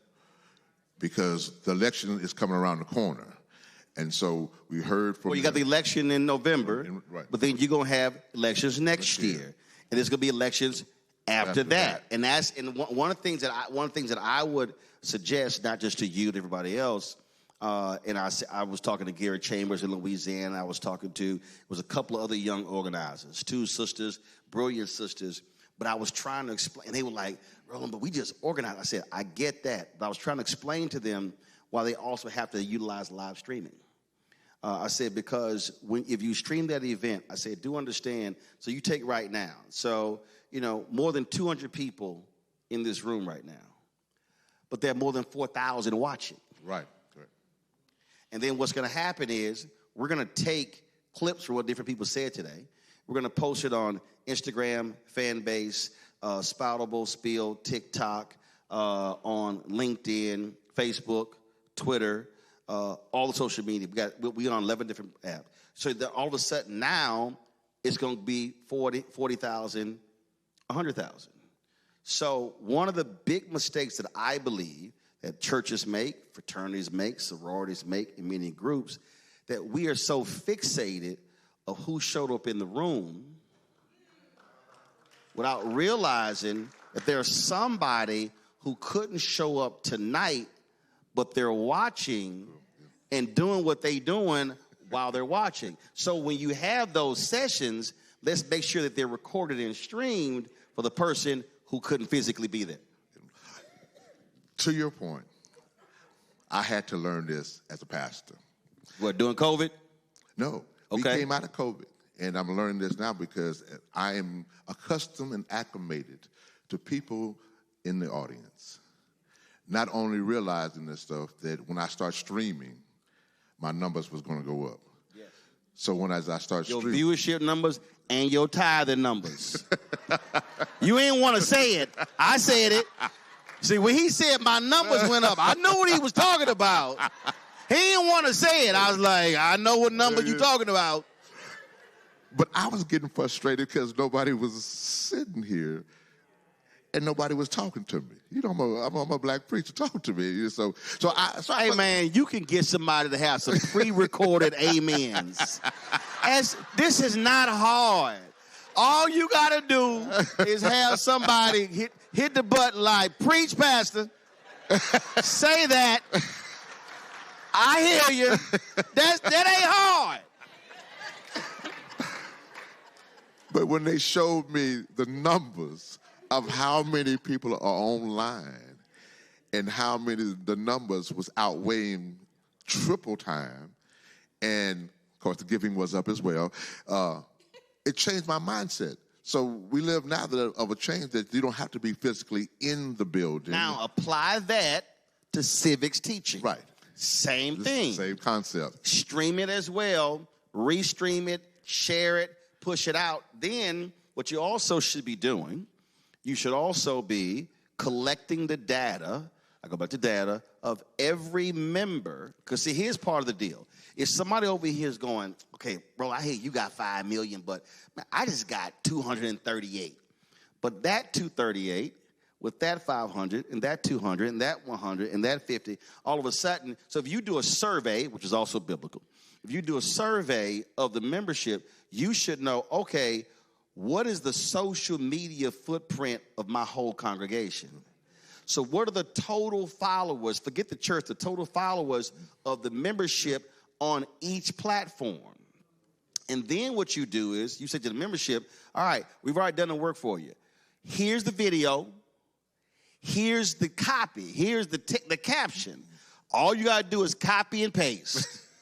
Now, all of a sudden, it's going to your social media. Now it's going to all of theirs as well. Right. That's how you now then begin to spread the message. Yes. One of the things, another thing, Roland, I want to share, is that I've had people join through the streaming. Yes. Yes.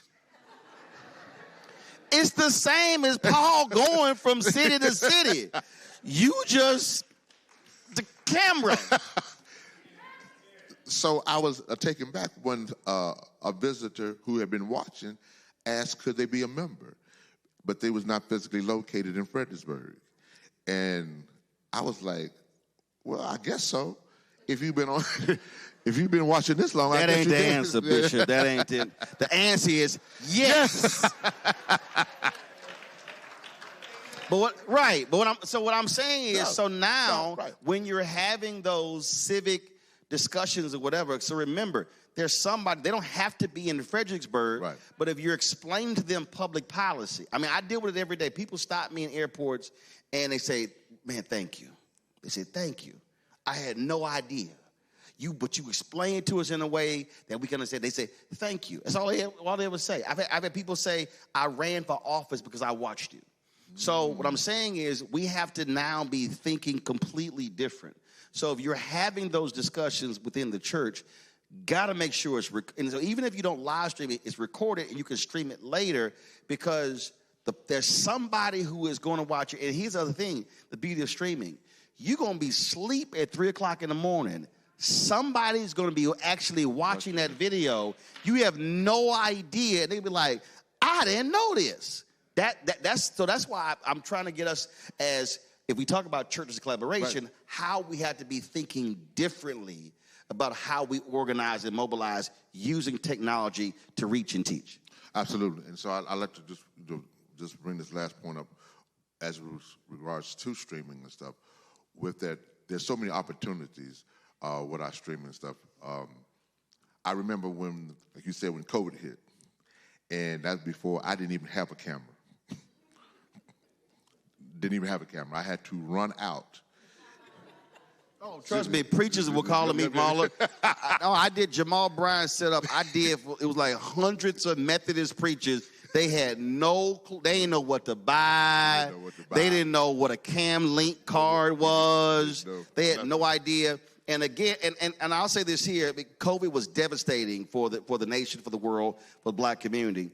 But the silver lining was that COVID forced, and black churches, HBCUs, and others, black institutions were 10 to 15 years behind technology-wise. Right. Yes, I will. COVID forced every institution, because they either caught up or they died. Yeah. So it forced everybody. I mean, Tom Joyner lost millions on HBCU online because HBCUs would not see online education. And then all of a sudden, COVID hit, they had no choice. Absolutely, and that was us. There you go. I mean, we went from Bible study to go-to meeting. How many even go-to meeting? The software. We didn't know anything, so we were just trying everything, but we had to figure it out. And then when we did figure it out and stuff, then we started, we had to crawl, and we walked, but then we started running. And ever since then, we haven't looked back.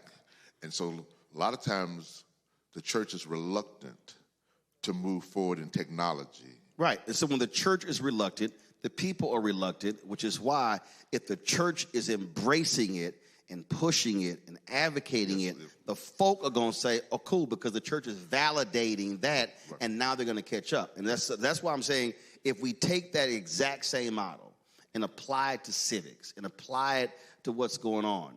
And so, if 200 people can't keep up with everything, I can't keep up with everything, but if you do, to Gary's point, if you do have a committee or you have different people who say, hey, this thing is about to come up that's going to impact our city, this is not the city council meeting, it's going before this city subcommittee.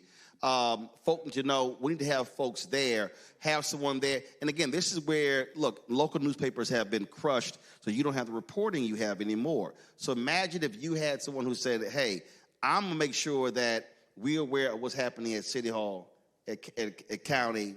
So when these things come up, you bring it back, and you're now on the front end versus the back end. Yeah. And again, now that you have all the social data of all your members, you can then be able to say, now, members, let's push this stuff out to all of your accounts. So now all of a sudden, you now have thousands upon people now seeing it. And then if you say, and this is the other thing that I'll give you this here. I don't sweat who don't show up. So we call a meeting and I call 50 people and 10 show up. I'm not going to spend an hour complaining about the 40 who didn't show up. I only focus on the 10 that did show up. But then I'm going to tell the 10, y'all got to bring one next month, so we're going to go from 10 to 20. So now all of a sudden, again, if I'm using the micro model, if you say, you get with 4 of the churches. Now you got 5 churches. Now you do a survey. Now you know how many members, how many social media accounts, how many total followers. You literally, and this is going to blow people away. If you add up all the social media followers of just those 5 churches, I can guarantee you those 5 social media following of those 5 churches will be larger than the people who listen to the #1 radio station in town, who read the newspaper, just those 5 people. That's how we have to now understand how social has changed. So if we take those 5 churches, all their followers, folk who's sending out recipes, people who's sending out memes and sending out jokes, and if they now are sending out public policy alerts, now we've completely changed the community. Yeah. I mean, because a lot of times what and I'm guilty of this as well, not having the connections that we could have, like you just said, I'm missing out on a lot of things that's going around in my city that we end up becoming reactive than proactive. And so when something goes down, then we're scattering, trying to show up. In other words, we don't, because we're not sharing. And I think that's one of the keys to stuff. You just mentioned that if it is that then we can have a strategy to move forward. Like you were talking about tonight, having strategy with that instead of being reactive when they call us. All right, so now, so you remember the church here, raise your hand. You remember this church, raise your hand. You remember this church, raise your hand. Okay, cool. Now, so what this means, everybody here, you now have some homework. See again. You now see. I tell you, I don't play these games. So you don't have to be a member of this church. You now should be able to go back to your church and say, Pastor, I need you to see this clip. I need you to see this conversation. We need to be doing this. I need you to get with Bishop to be one of those 5. And now all of a sudden we'll build from there. That's the only way this thing changes. So I don't want folk coming in here just sitting here listening, going, amen, that's right, say that. If we are not doing anything tomorrow, then Thursday, then Friday, then next week, and building upon it, then after the election, keep this thing going, that's how we actually change our community. I totally agree. Amen? All right, Amen. So I'm going to check. Now, let me explain something to y'all. Gary know, all of the civil rights people around the country, they all know, I believe in accountability. So, you see, y'all think I'm lying. I'm going to check back in 3 months. Let me be real clear. Now, don't let me have to check back in 3 months and then nothing happened. Because I'm telling y'all, I will put everybody on blast. Matter of fact, do this here. Okay, that camera right there. I need you to walk down. No, don't point at me. I know what I look like. I need you to, Henry, go to that camera right there. Go to that camera right there. I need you to walk down it aisle. Walk all the way back. Walk all the way back. No. Walk all the way back. Keep going. Keep going. Keep going. That's right. This is called a video mug shot. All right, come on back down. Come on back down. Come to me. Come to me. That's right. That's right. I'm busting everybody. If you lying, I wasn't there. No. Come right here. Come right here. Walk down the center aisle. Get everybody on video. Keep going. Don't be trying to turn y'all heads like y'all in witness protection or something. All right, come on down. Come on, Henry. Don't stick on my Henry. Don't switch to me. Keep it on. I need everybody. It's a video mug shot. All right, go on down there. If y'all wave, smile.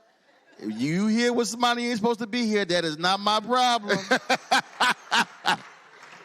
Baby, stop covering your forehead. We see you. As you go. All right, so everybody here, you cannot lie and say you weren't here. Y'all got some homework. In 3 months, this should be done. Y'all should have the data collected, and we should start seeing the results of this. Bishop, I appreciate it. No, I appreciate you, Roland. Thank you, sir. Thanks a bunch. Thank you so much. Thank you. I'm going to go to a quick break. We're going to come back with a panel final discussion for about 8 to 10 minutes, and we're going to shut this thing down. Folks, you're watching Roland Martin Unfiltered on the Black Star. Don't forget to support the work that we do. We don't have millionaires and billionaires like these right-wingers got cutting them checks.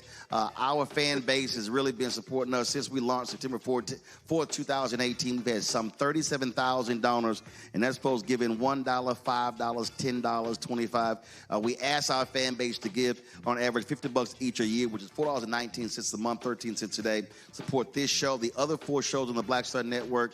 We're launching a business show. We're launching a health show. We're launching another daily news show. the next couple of months. And so we're the only, we're the largest black and the only black daily digital news show in the country. You do not have any other show in the country where African Americans are centered when we have this conversation. Nobody else is doing this. No, the larger black-owned media outlets, none of them are doing it. And so that's what you're supporting. So be sure to support our work. If you want to use Cash App, use the Stripe QR code. You see it right here in the bottom left-hand corner. That's also for credit cards. PayPal is R Martin Unfiltered. Venmo is RM Unfiltered. Zelle, Roland at RolandSMartin.com. Roland at RolandMartinUnfiltered.com. Checks and money orders. A whole bunch of y'all don't believe in no technology. So y'all got them checks and money orders, and I told y'all got to stop writing me checks and then hoping I cash it in 2 weeks. Y'all, I don't go to the mailbox. I go to the mailbox every 2 weeks. Okay, so I got to open an envelope. I got to sign the back of that check. I got to take a picture of that check. Some of the money orders don't go through. I got to send it to the bank. So y'all going to have to give brother like 60 days, okay? So you need to balance your checkbook. If you don't believe in Cash App, Zelle, PayPal, or Venmo, and you got check and money order, you got to give brother some time. And so checks and money orders, make it payable to Roland Martin Unfiltered, P.O. Box 57196, Washington, D.C., 20037-0196. And see, y'all in the room, y'all laughing. Y'all actually think I'm tripping. No, I got about 50 checks and money orders in my backpack right now, and I got to go through each one. So don't y'all be sitting here laughing. That's real. All right, I'll be going to a break. I'll be right back here, Fredericksburg, Virginia. Back in a moment.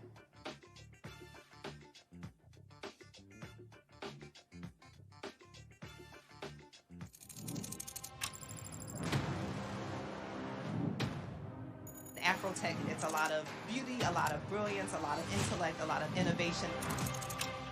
Companies that are most diverse are more profitable. We're getting culture, we're getting community, we're getting the best of the best. Not only are we here to greet each other, but we're here to network and to elevate each other. Everybody from all the major tech companies here, and that means that now everybody's in the same domain.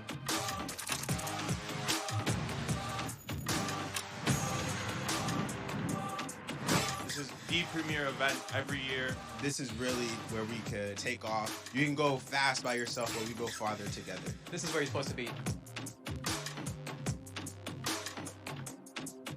I am Swing Cash, Basketball Hall of Famer, and you're watching Roland Martin Unfiltered.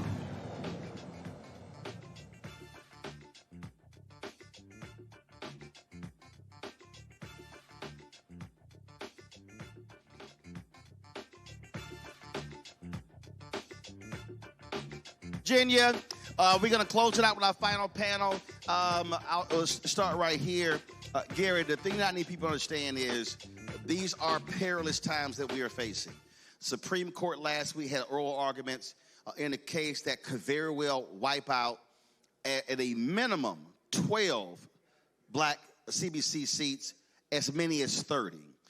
In North Carolina, the Senate, they've actually passed a new map wiping out already through racist gerrymandering the seat of Don Davis. They took out several others in the last election. So people need to understand, we talk about voting.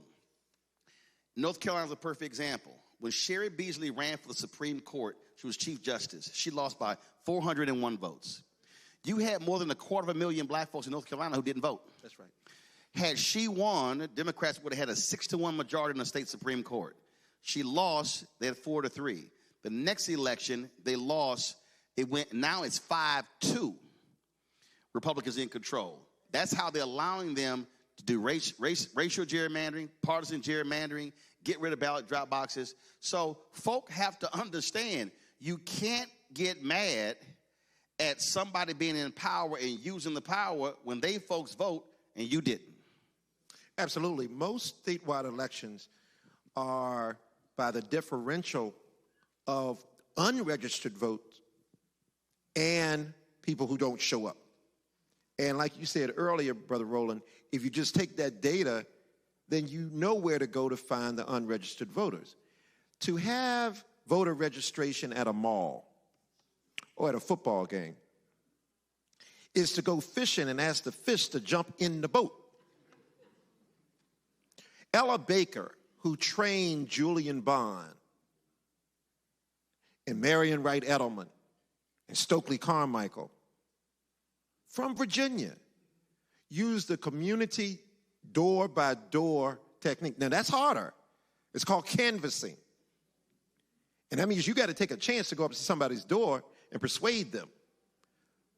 But we can't ask for Canaan if we're not trying to go through the Red Sea. And so effort matters.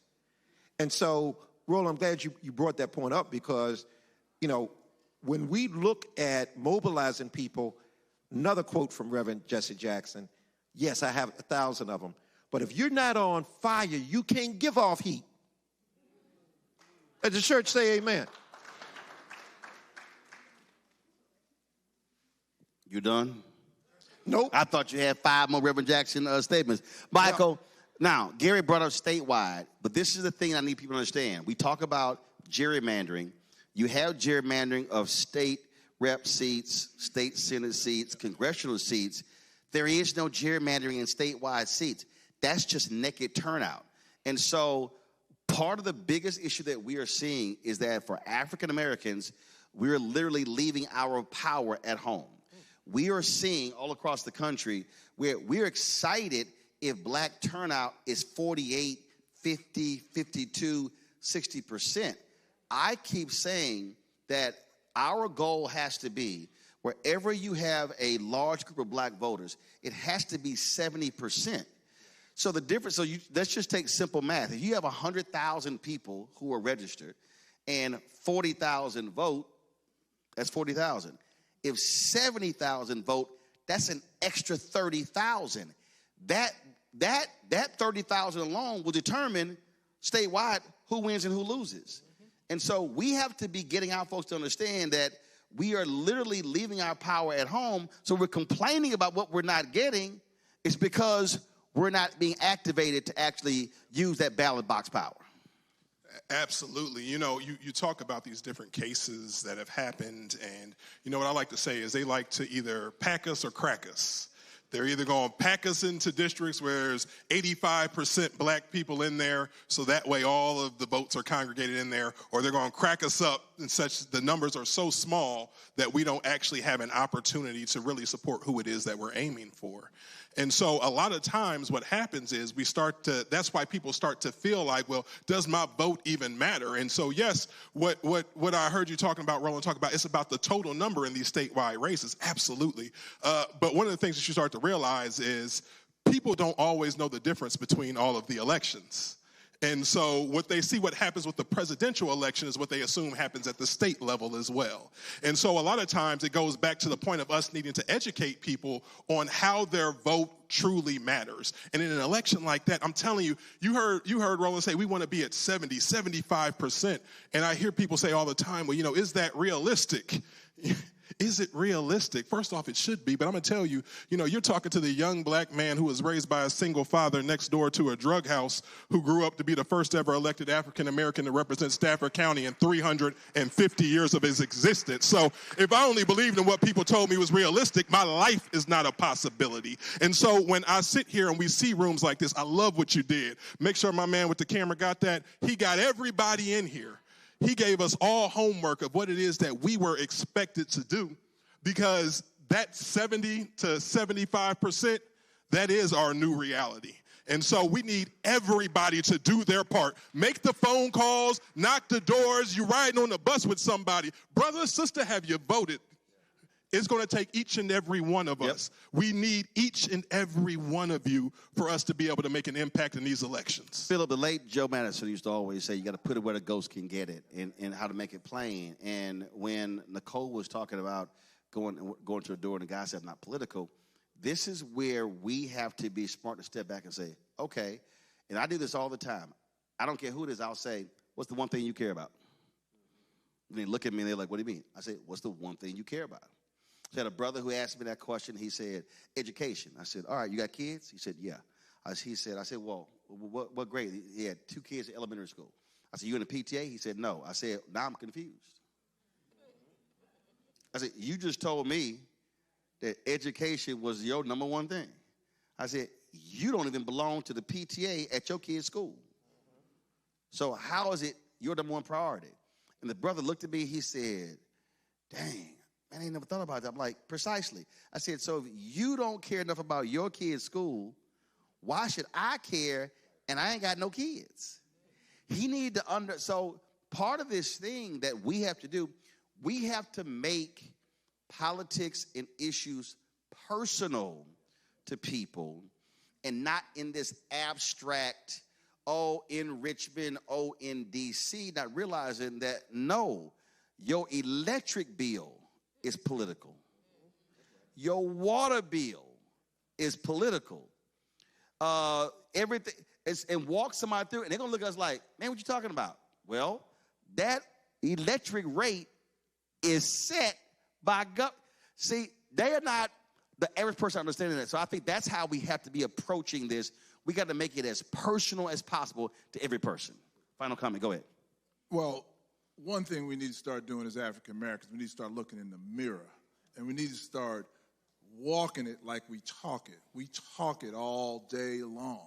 Oh, I need this. We need to do that. We need to do that. We need to do this. And where's the we at?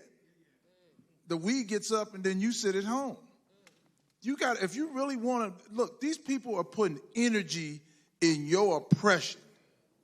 Let me say that again. They're putting energy in their oppression.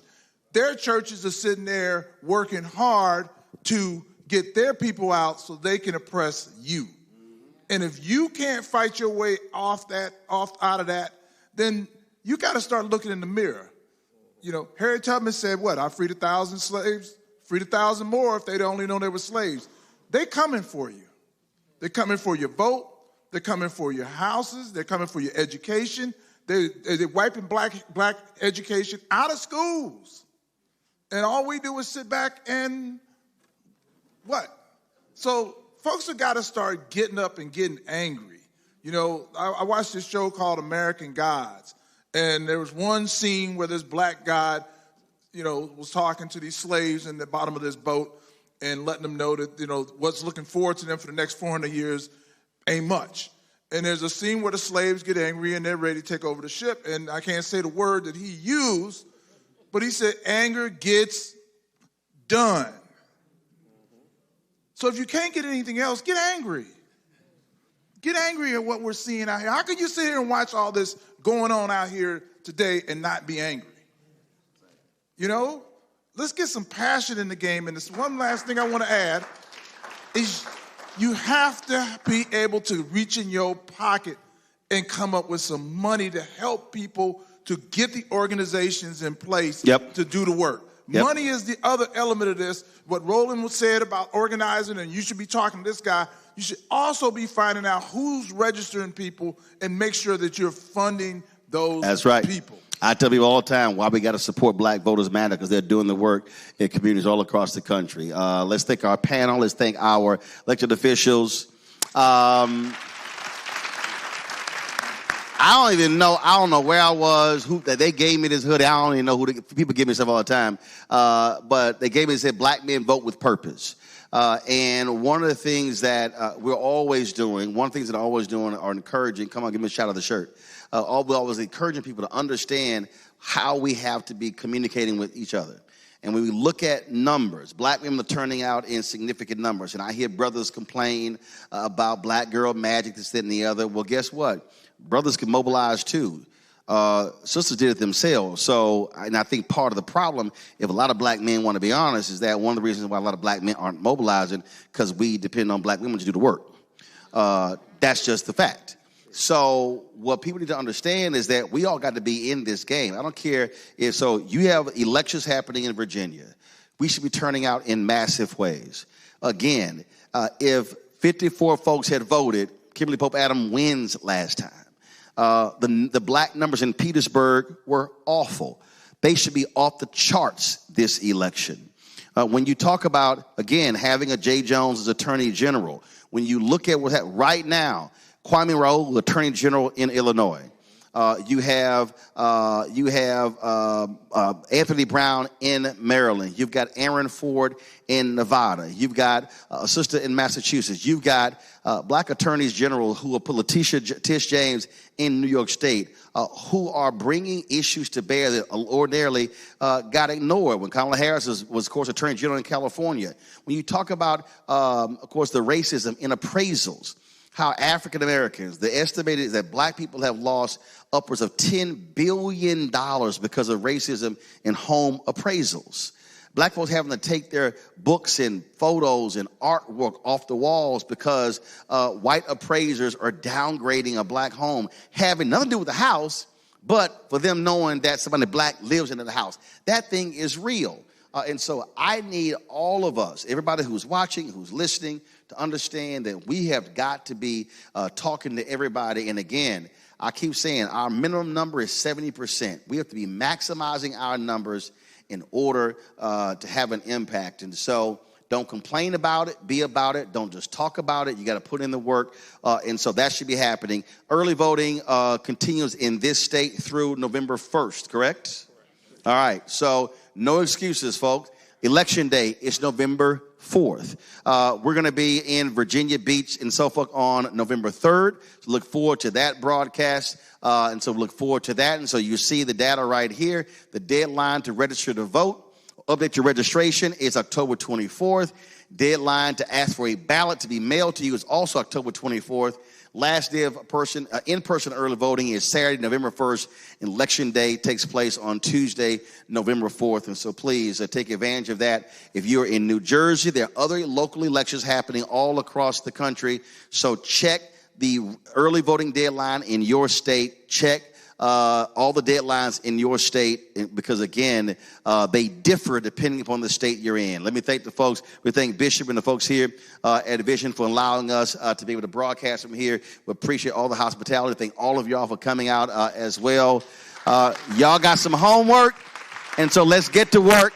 I'll see y'all tomorrow right here, Roland Martin Unfiltered, right here on the Black Star Network. Don't forget, support our work. Join our Bring the Funk fan club. If you want to contribute to our work, use Cash App, use a Stripe QR code or credit card. Use that QR code you see the bottom left-hand corner. And, of course, if you're listening, go to RolandMartinUnfiltered.com for the QR code. PayPal's R Martin Unfiltered. Venmo's RM Unfiltered. Zelle, Roland at RolandSMartin.com. Roland at RolandMartinUnfiltered.com. Checks and money order, make it payable to P.O. Box 5, Roland Martin Unfiltered, P.O. Box 57196, Washington, D.C., 2003 7-0196. Also, be sure to download the Black Star Network app, Apple phone, Android phone, Apple TV, Android TV, Roku, Amazon Fire TV, Xbox One, Samsung Smart TV.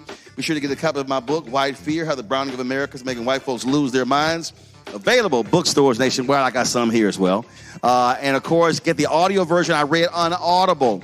If you want to get our Roland Martin Unfiltered Black Star Network swag, please do so by going to shopblackstarnetwork.com. Also, if you go to that website, you see all of the different products. Those are all black-owned companies. We've been partnering, and so we certainly appreciate all of them participating with us.